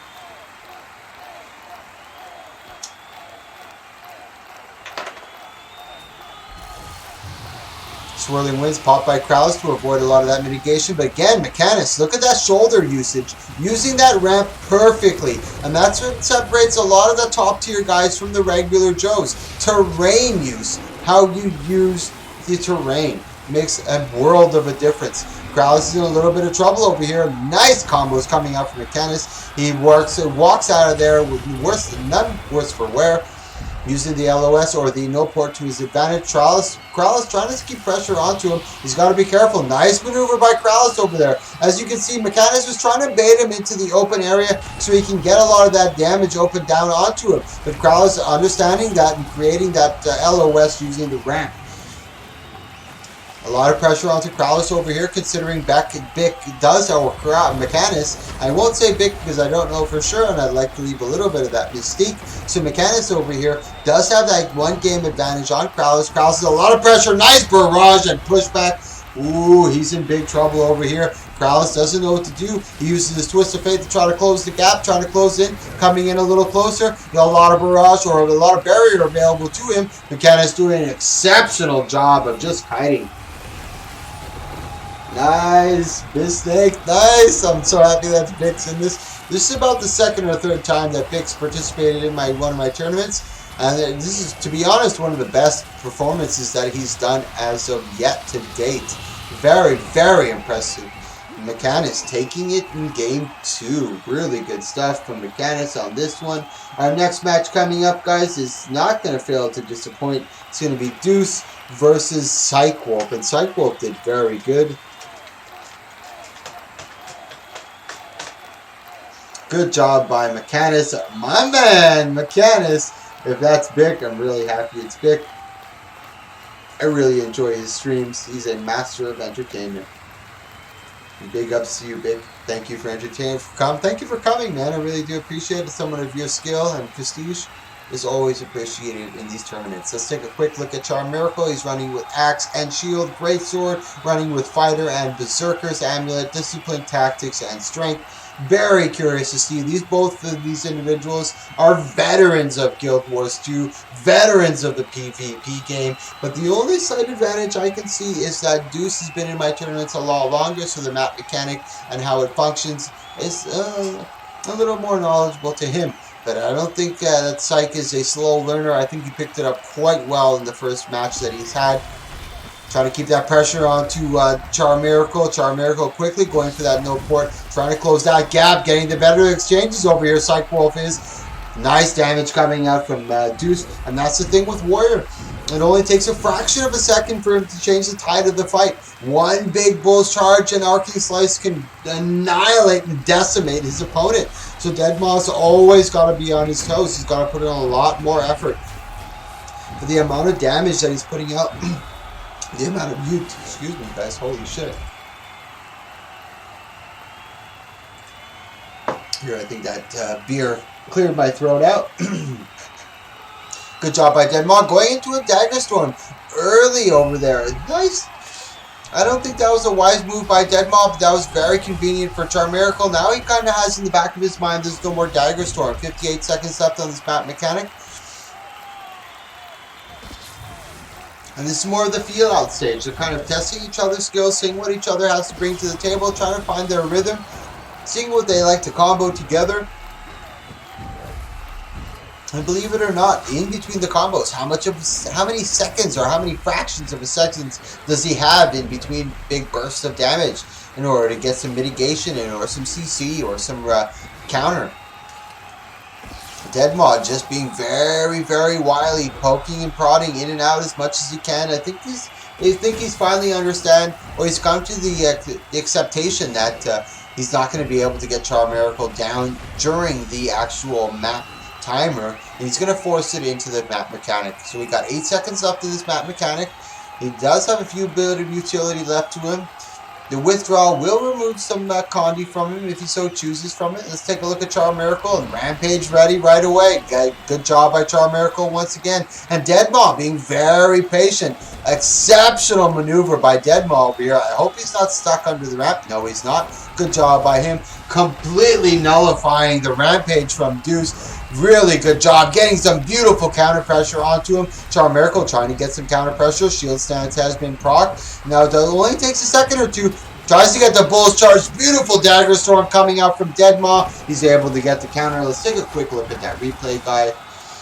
That was a really nice move coming out from Deadmaw over here. The Bull's Charge was mitigated by the 100 Blade or the Dagger Storm. Just really, really good maneuvers, and especially halfway through the match, you started to see that Deadmaw started to realize that, you know what, I don't think I have the right amount of damage to take him down. And then you started to see him being less aggressive, kiting it out, waiting for his opportunity when the map mechanic ended. So a really good adjustment, really good analysis, really good job overall coming out from Krallis. Now Deuce, as I mentioned, or Charm Miracle is a a veteran of the game. He's been playing since game day one. He knows every single spec. He knows every utility. He's a master of adjustments. So I'm very curious to see what he does over here. He's still got tactics, discipline, and strength. I don't know what he's changed over here. Maybe you guys would have a better understanding, but he's still running with Fighter and Berserker. I don't think Deadmaw's made any major changes either. Regal with Marauder Amulet. And once again, guys, I want to thank you so much for fucking being here with me on the new year. Thank you, thank you, thank you, guys. It's an honor and a pleasure to be...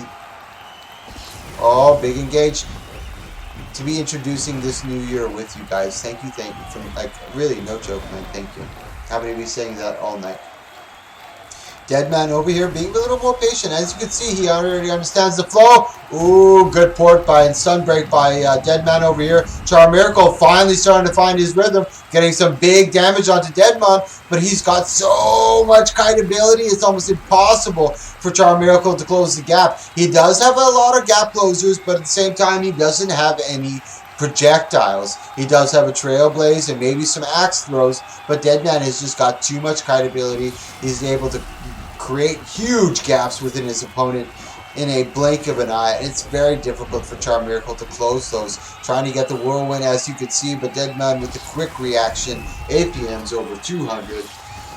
Ballistic Tomato! What's up, buddy? Hype button. Yeah, boy. That's one of the emotes that you get from me.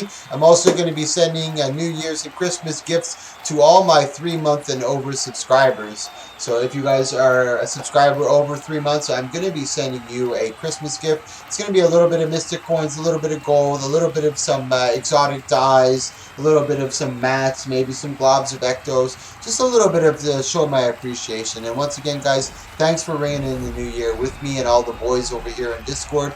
They're not with me. They are with me in the Discord, but they're in the Hangout channel, so they can't hear me. But once again, thank you, guys. You are fucking awesome. I really appreciate all the support. Here we go. 15 seconds left in the map mechanic. This is where things are going to start to get dangerous. He does have his withdrawal available to him and smartly using it. Deadman really adjusting to these. I haven't seen Psych Wolf in too many of my competitions in the past. I've done over 110 tournaments, and I've seen him in maybe 2 of them, and he's doing an exceptional job over here, putting in some hard work onto Charm Miracle. He gets the Bull's Charge, gets the, oh my goodness, couldn't have been any slip. Charm Miracle gets it. Let's take a look at that replay. As you can see over here, Charm Miracle starts that big barrage. He does get the Bull's Charge. He tries to get the Arcing Slice. He gets blinded in the Arcing Slice, not able to connect, and he gets the tail end of the Whirlwind to connect onto Deadman, and then he's able to get him with a little stab to finish it off. Going into a Game 3, Deadman versus Charm Miracle.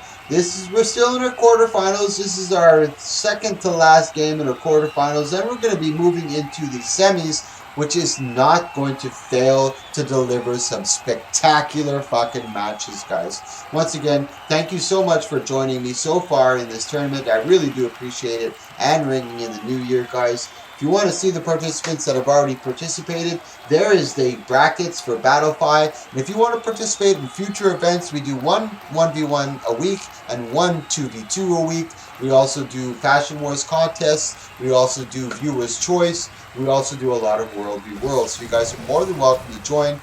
This is also the Discord to join in. So if you're not online and if you want to see when events are happening, that's the Discord. And these are also other streamers that I highly recommend that you check out.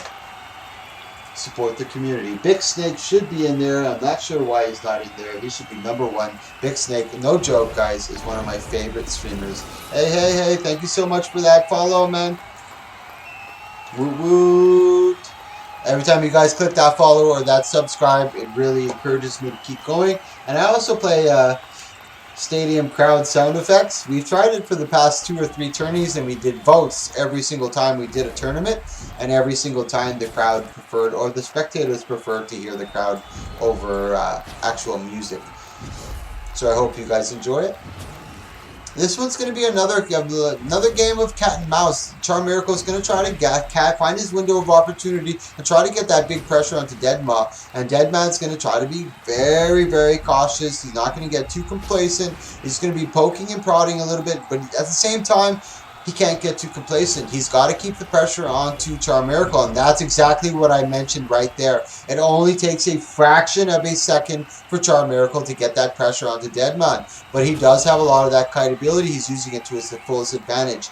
But the downfall from this is we look at Charm Miracle's cooldowns. He's sitting on all of his cooldowns, so when it does get to the point of the map mechanic where everything is put up or shut up, Deuce Miracle still got all of his utility. But at the same time, so does Deadmaw. He's being very, very, very docile, not being too aggressive. So here we go. This is game 3, second match, or third match in our quarterfinals. We have one more after this in the quarterfinals before we start our semis. Map Mechanic engaged. Deuce very cleverly going for the Rampage right away. Deadmaw just trying to create that gap, and this is what's really important.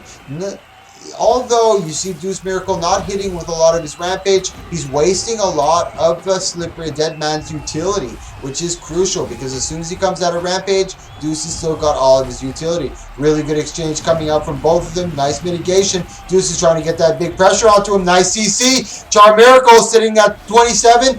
Oh my god, Deadmaw gets cut by the Whirlwind. Really good job. Let's take a look at that replay, guys.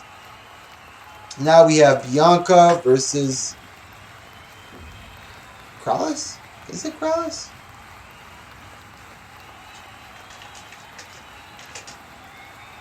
Deep Head Rosa?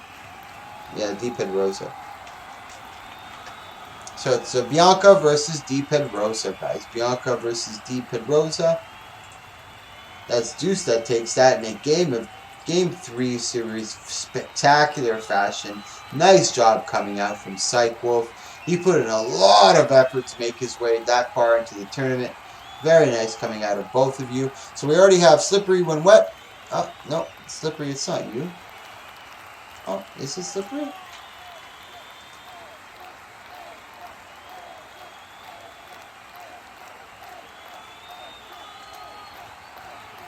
I'm confused. Give me 1 second here, guys. No, okay, we're good. Let's take a look at Blue Eris. I believe she's running water. Yeah, water, arcane, and water. Weaver. Slippery when wet. I believe he's running staff. No, it's dagger all the way. He's running over here with Queen Ore and Deadshot, Amulet, Acrobatics, Trickery, and Daredevil. Really a good engage from both of them. But this is going to be more shades of what we saw in the past match. My E-Girl. Feels bad, man. I was rooting for that. Charm Miracle is no slouch, guys. Like I said, he's a master theory crafter, and he knows how to adjust to his opponents very well. Slippery and wet, getting the worst of the exchange over here. Blue Eris is doing a very good job of sustaining and keeping the pressure up on him. Slippery doing everything he can, using a lot of his initiative, though he might be cucked over here. He's got to be careful. Nice job by Slippery, using a lot of the initiative and understanding that and going into the Dagger Storm right afterwards. Blue Eris still not anything below 90% so far.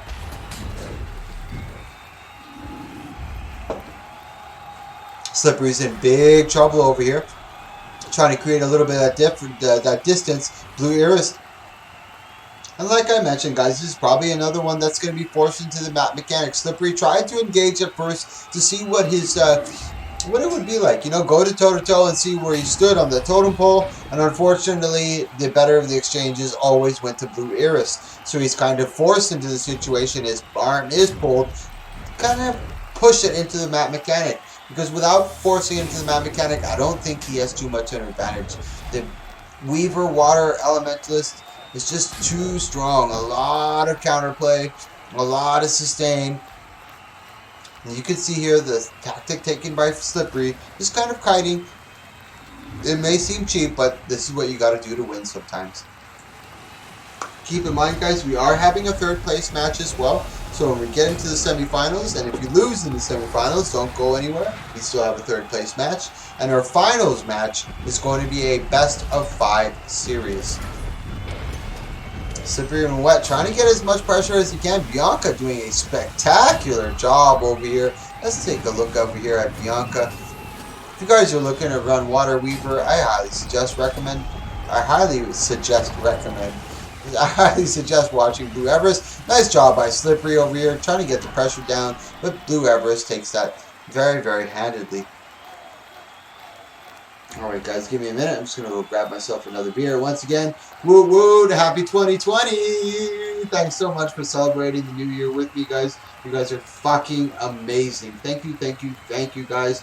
This is our last match in our quarterfinals. Then we're going to be moving into the semifinals. She do me proud. Yeah, cool. Okay, I'll be back in a minute, guys.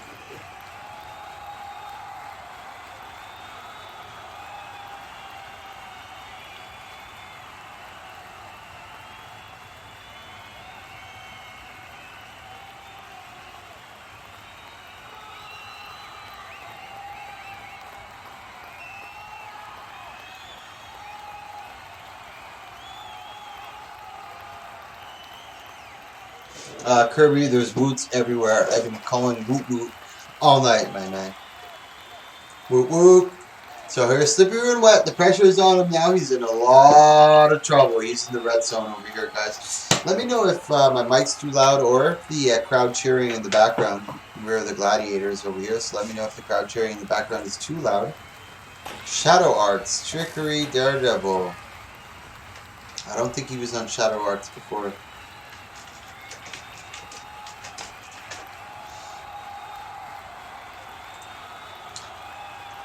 Yeah, of course, Kirby. It's a live audience behind me, man. I have 30,000 people in attendance at the stadium right now. They're watching me on this computer on New Year's Eve in Montreal, baby. I'm at an internet cafe with 30,000 people behind me. Do you not hear the roaring fans?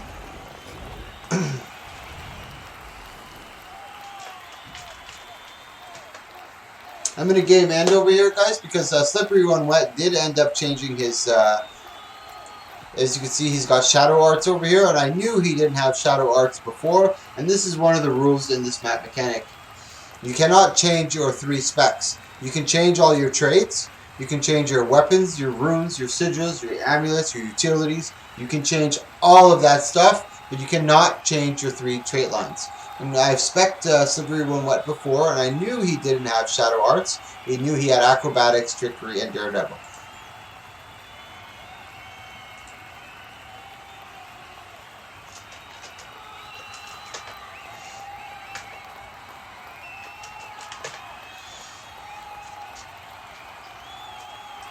So here we go into game 2, boys.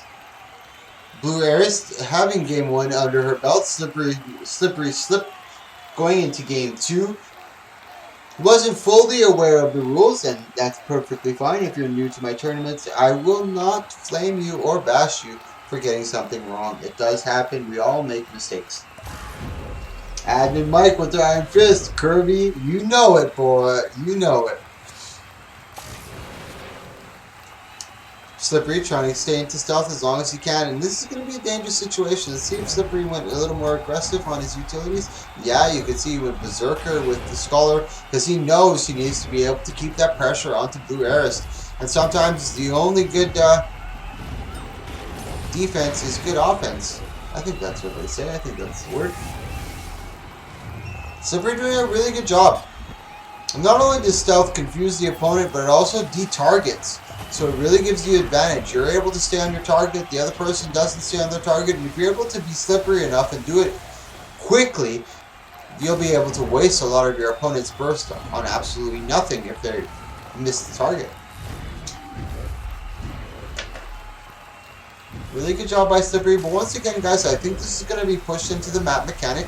Map mechanic is after 2 minutes, and as I mentioned, when the map mechanic hits, there is no more healing. You cannot stealth, you cannot misform, and there's an AoE effect that comes in surrounding the entire surface of the area, of the dueling arena, and eventually consumes it forcing the duel to an end. So we got 35 seconds left on this map mechanic, and I think we're going to be seeing it.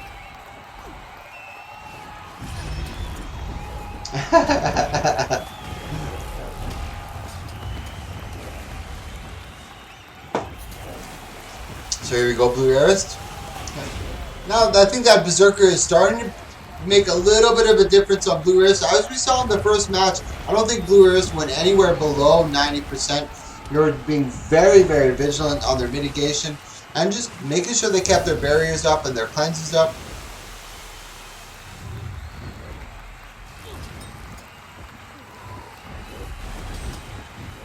And even that, Slippery went wet on top of it. When I caught him on that, he even apologized and he said, sorry guys. Oh, Blue Arist falling into the AoE. This could be huge for Slippery when wet. This is a moment of opportunity. Dagger Storm right out to Blue Arist. Got nothing left to us to fake. Fuck yeah, Slippery when wet gets it. Let's take a look at that replay, ladies and gentlemen. Holy shit. And that's exactly where it started.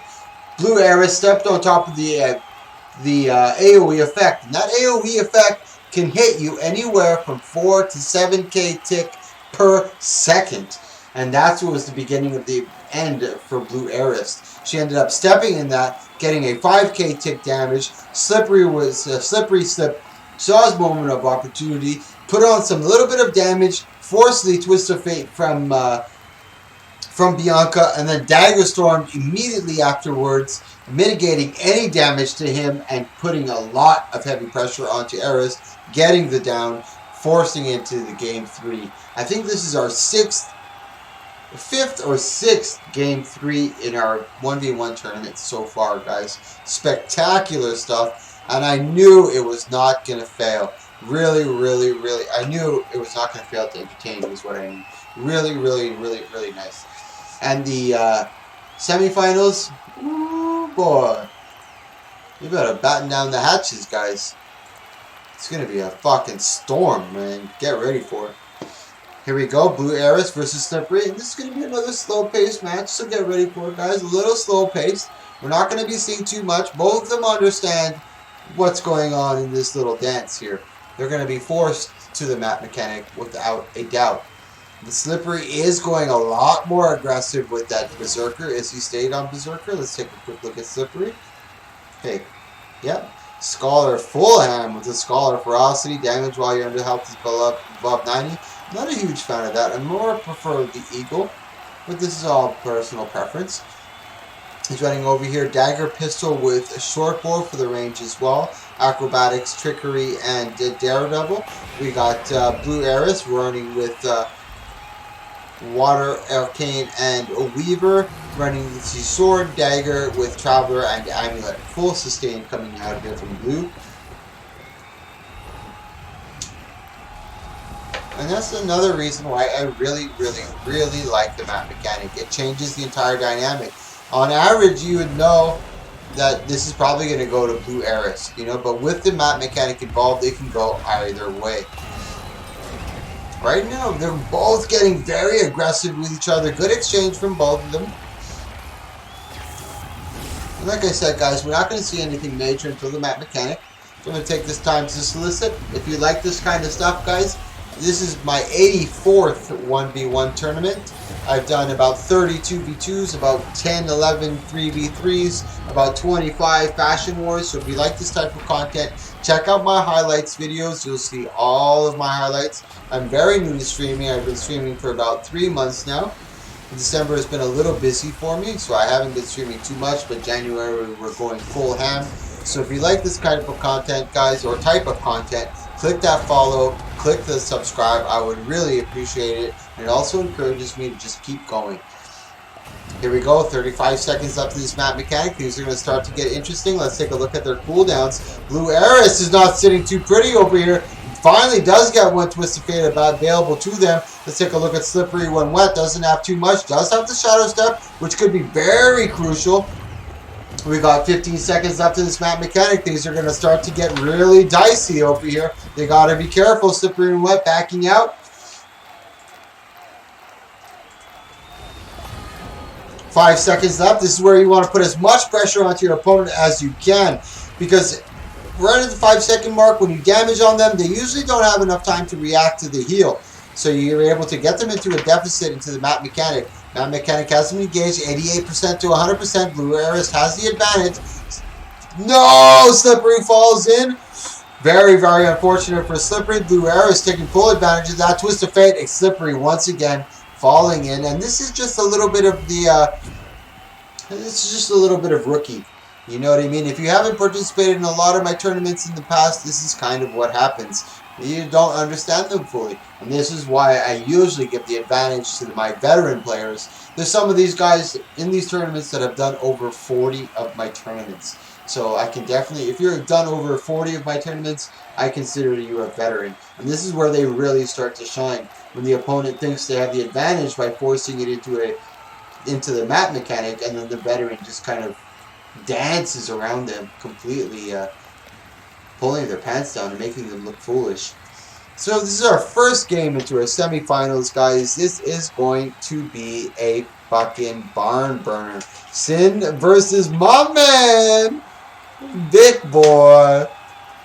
Vic versus Sin. I like Sin and I like Vic. I like them both. Like, this is gonna be really, really tough for me to decide.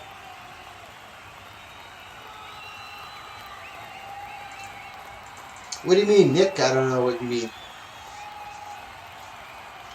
I'm a shameless promoter, Nick. You're always gonna hear me shamelessly promoting. It's part of my DNA.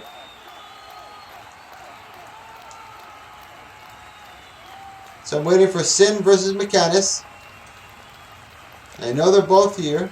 There's Mechanus. I know Sin's here. There's Rainy. Yeah, right there. This is our first match.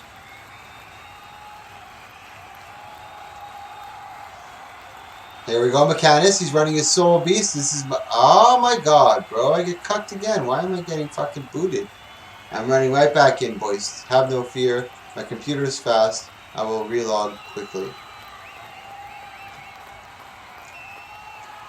This is our first match in the semifinals, and I guarantee it's going to be fucking epic.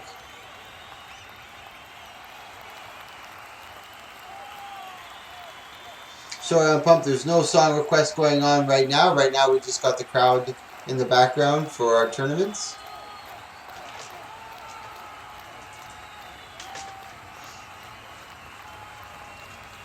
You cannot join anymore, unfortunately. We're going in. This is the semifinals. Mechanus, which is Bick. He's running over your Speed and Demolisher, Greatsword, and Longbow. He's running Beast Mastery, Wilderness, and Soul Beast. Let's take a quick look at Rainy over here. Oh, I think they're running Power. Yeah. Corruption, no. Invocation and Herald, excuse me. Running Condi. Sage with Resistance. Running Mace, Axe, and a Sword with Shield. Two of the top dogs over here. Let me turn down this stadium crowd music just a little more. Really good damage coming out from both of them. McKenna's doing an exceptional job over here. Bick really doing. How I join next week? Yeah, you can join next week. We do one 1v1 a week and one 2v2 a week. We do a Fashion Wars. We do 2 World v Worlds. We do the viewer's choice. So every day of the week we usually have an event. December has been a little busy for me, but January is going to go ham. Really good exchange coming out of both these individuals. Tries to land the ball. Nice evade from Rainy. Good back and forth by both of them. Dropping the big AoE. Nice port by Rainy. Trying to keep the pressure. Mechanus doesn't have much left in the tank. He's just trying to create anything. He does have the barrage to create a little bit of that cripple and AoE pressure if he so chooses. Rainy backing out. Good port on top of him. Getting that sword 3 to keep the pressure. Nice mitigation by Mechanus. 45 seconds left in this map mechanic. Good exchange coming out from both of them. Nice pressure. Tries to get that worldly impact. Doesn't connect. Tries to get them all again. Nice play from both of them. Good counter pressure from back and forth. Who is the Ranger? The Ranger is Bick. I don't know if you know Bick the Snake. My man Bick. One of my favorite streamers. Rainy actually at a deficit over here. Not getting the better of the exchanges. Let's take a quick look at Rainy's cooldowns. Not even switching back over to a Legendary Dragon. Waiting for that heal. Resustaining quite well. Bick actually looking at the deficit. Going into the Matt Mechanic, Bick's got to heal. He does have Troll Engine up, but he's got to mitigate most of his damage to get the maximum amount of healing. Rainey's at 100%, Bick at 40%. Doesn't look good. Nice maul. Good combo coming from Bick. Nice pushback. Oh, super unfortunate for Bick. He's not able to get the barrage on top of it. I'm going for both of these. I love Rainey and I love Bick. Both of these guys are dominant. Nice port. Both fucking playing with the devil over here. Dancing with death around the barrage. Nice stun. Oh, that could be it for Rainey. Nice job by Vic trying to close the gap. Getting that barrage. This is an epic match. One of my favorite matches so far, ladies and gentlemen. Holy shit. Holy shit. Nice barrage by Vic. Let's take a look at that replay, guys. I'm not even going to say anything during this replay. That was spectacular.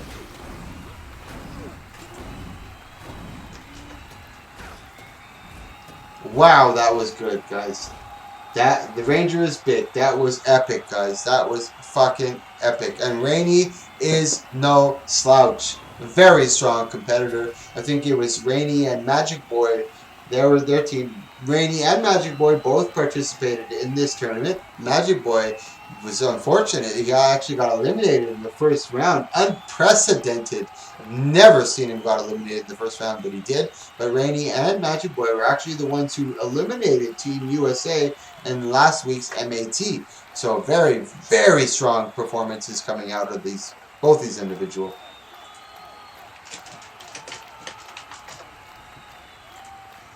McKinnis taking game one. Rainey is no slouch, like I mentioned. Great adapter. Very, very good survival instincts. Knows how to adjust. We'll see what they do here. Playing a little more passive, sitting back, going in for that big port, actually.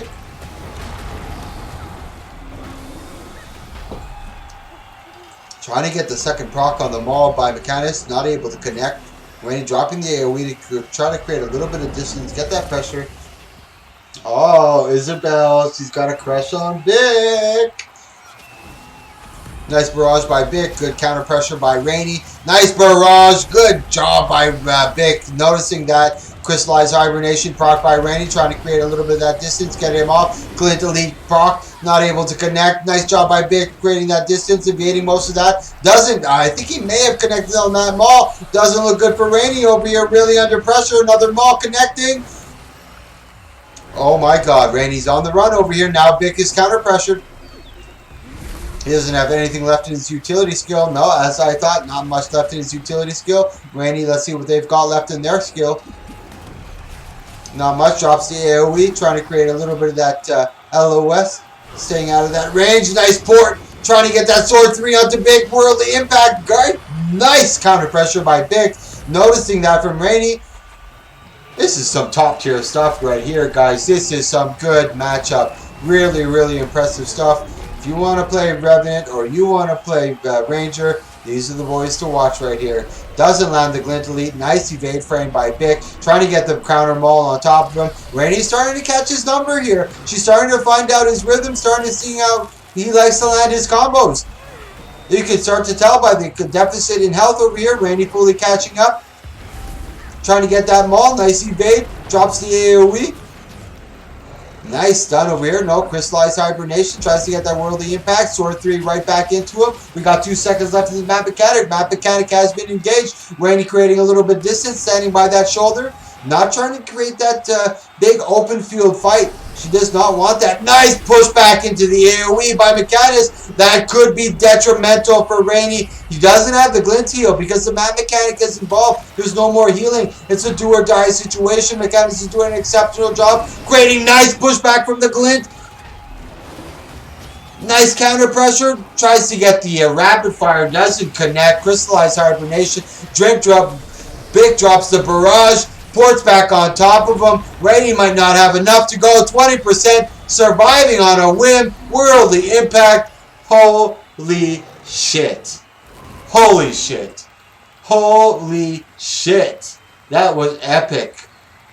My boy, Bick, moving forward into the finals. I think this is the first time that Bick has moved down into the finals in my tournaments. I think this is the 3rd or 4th time that he's participated in one of my tournaments.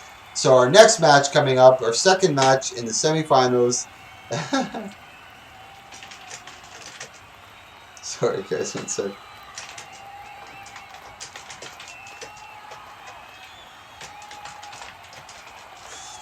It's going to be Deuce versus Bianca. Both of them are in there. We're going to take another quick look. And you know how I know that was an epic match, guys? You know how I know that was an epic match? Nobody said anything in map chat. Nobody said a word in map chat. So Char Miracle, let's take another quick look. He's still running Fighter and Berserker. He's got Axe with Shield and Greatsword, running Discipline, Tactics, and Strength. Bianca has been flowing through her matches so far. Very dominant performance. I think this is the farthest I've seen her get in my tournaments so far. She's been in at least 10 of my tournaments before. Water, Arcane, and Weaver. She's running with Sword, with a Dagger, and Traveler, and Mender. Nice pressure coming out by Char Miracle. And big ups to Bianca once again. Like I said, I've started these tournaments way back when, and when I didn't have too many people participating in them, or when it was very difficult to get people in, she was always a volunteer. Whenever I asked if she could join and help me out, she was always there. So big ups to you, Bianca, and same with Char. Another dawn of the tourneys. And this is another one that's going to be forced into the map mechanic, I'm sure of it. Bianca, this is her style. This is how she likes to control the pace of the map. Kind of push it into the map mechanic, feel out her opponent during the entire trial.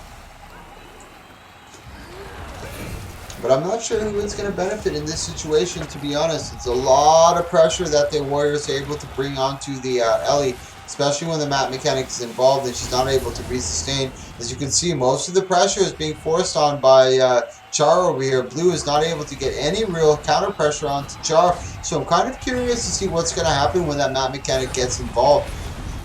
Is she going to just go on the offensive and try to be a little more aggressive, or she's going to continue on that complacency? I'm not too sure yet. But I guarantee you we're going to find out. We got 20 seconds before that map mechanic is engaged.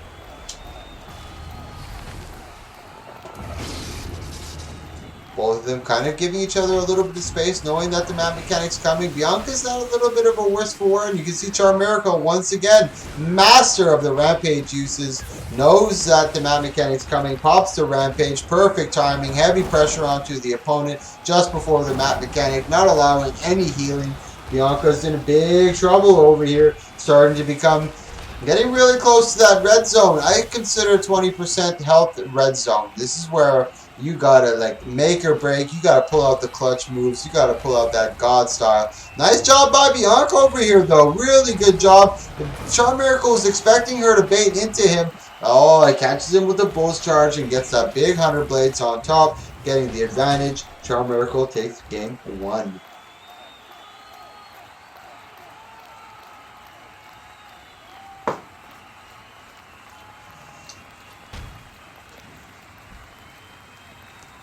And guys, Bick in the finals. Motherfucking Bick the Snake in the finals.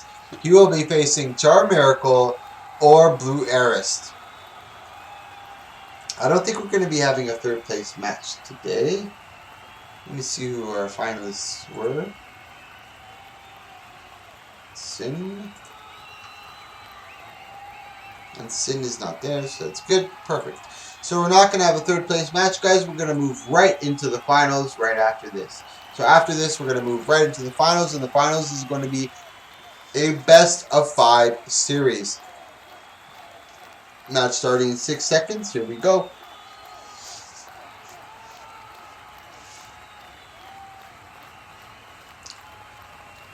Char not too worried.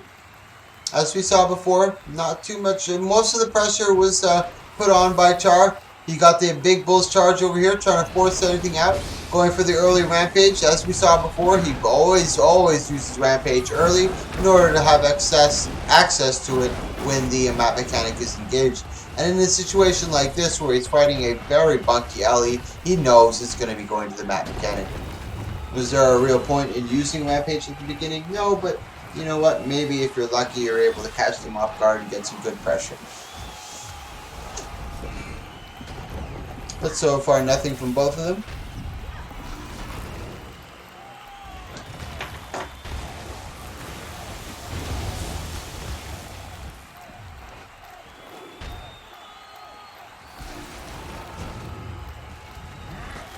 Nice rush over here. Nice arcing slice from Char Miracle, keeping that heavy pressure onto her. Blue Eris is not able to get any damage onto Char, and this is going to be an issue here.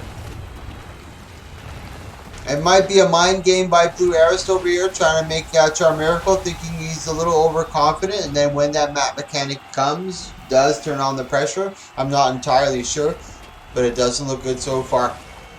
A good sustain coming out from Blue Eris. Even though it doesn't look like much is happening, Char is trying to force a lot of the utility out of Blue Eris. As you can see, another big damage, and there's another Twist of Fate used, and this is exactly what Char Miracle is trying to do.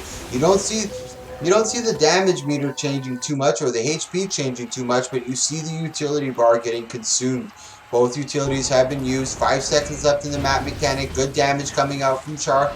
He goes into the rampage, and this is exactly what he expected. This is a tactic that he uses quite frequently. Nice port by Blue Eris, creating a little bit of distance. Nice push by Char Miracle, trying to get the rampage. The Bull's charge doesn't connect. Blue Eris is in a little bit of trouble. Whirlwind, Deuce falls. No, he didn't fall. He actually was able to stay up on the platform. Blue Eris is in a lot of trouble now. I don't think there's anything left for her to do. Big arcing slice, big eviscerate, and down she goes. So now we're into the finals, guys. Deuce versus Macaw. Deuce versus Macaw. Macaw is big. My boy, Vic. Alright, Vic. Report score. That's Deuce who takes it in game 2. Let's go back to our brackets here.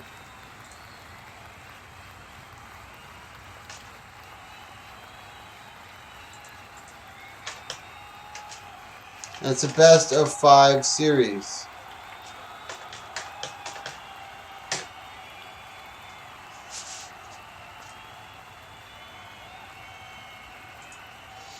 So this is what we've been waiting for, guys. I'll post the brackets for you one more time so we can see all the participants that have taken their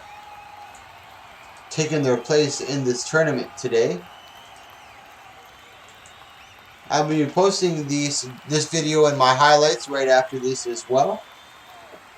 And once again, guys, happy fucking New Year. Thank you so much for joining me on this New Year. It's an honor and a pleasure to have you guys here with me, man. I really, like, no joke, man. Really thank you, man. Here we go. Char versus Mechanus over here. Big to Snake, trying to keep the pressure up onto him. Early rampage, tries to get the big CC rock throw. He pops the block with the big great sword. Mechanus doing a great job of mitigating. Not using too much utility in the process. A lot of just weapon skills to create that distance. Nice barrage, but he's going to have his work cut out for him. I think this is another one. Nice job by Deuce over there on the big Bull's charge with a great Trailblaze, trying to get the rush on top of him. Mechanus has got a little bit of his work cut out for him. He pops. He's not running with Troll Udrin. He's running with heal as one. As you can see, it's a bigger heal, and I think would be a little more advantageous. Sorry, guys.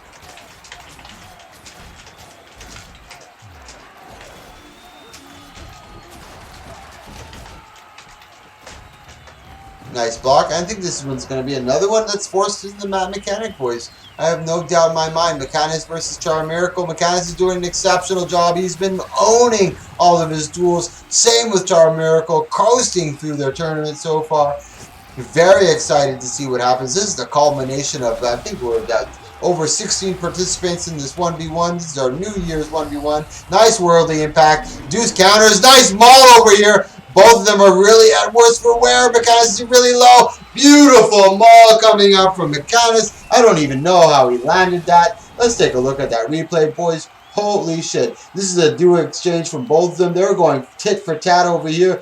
Deuce got a little more scared. Ended up kiting away. And somehow Bick over here has managed to get the maul on the drop right on top of Char Miracle, getting the down. That's game 1.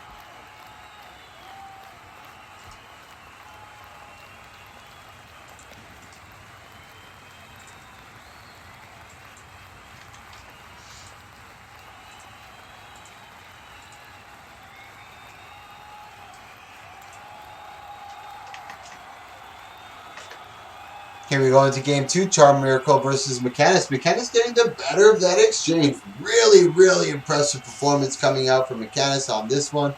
Very, very nice stuff.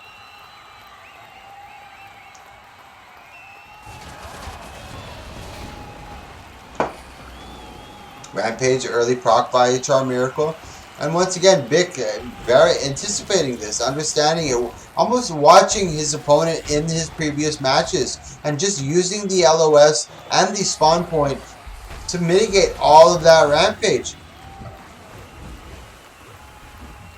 Trying to get the shield bash, doesn't connect, trying to get the whirlwind, nice barrage and pushback from Bic, but unfortunately pushes him out into LOS, not able to get the better of the exchange.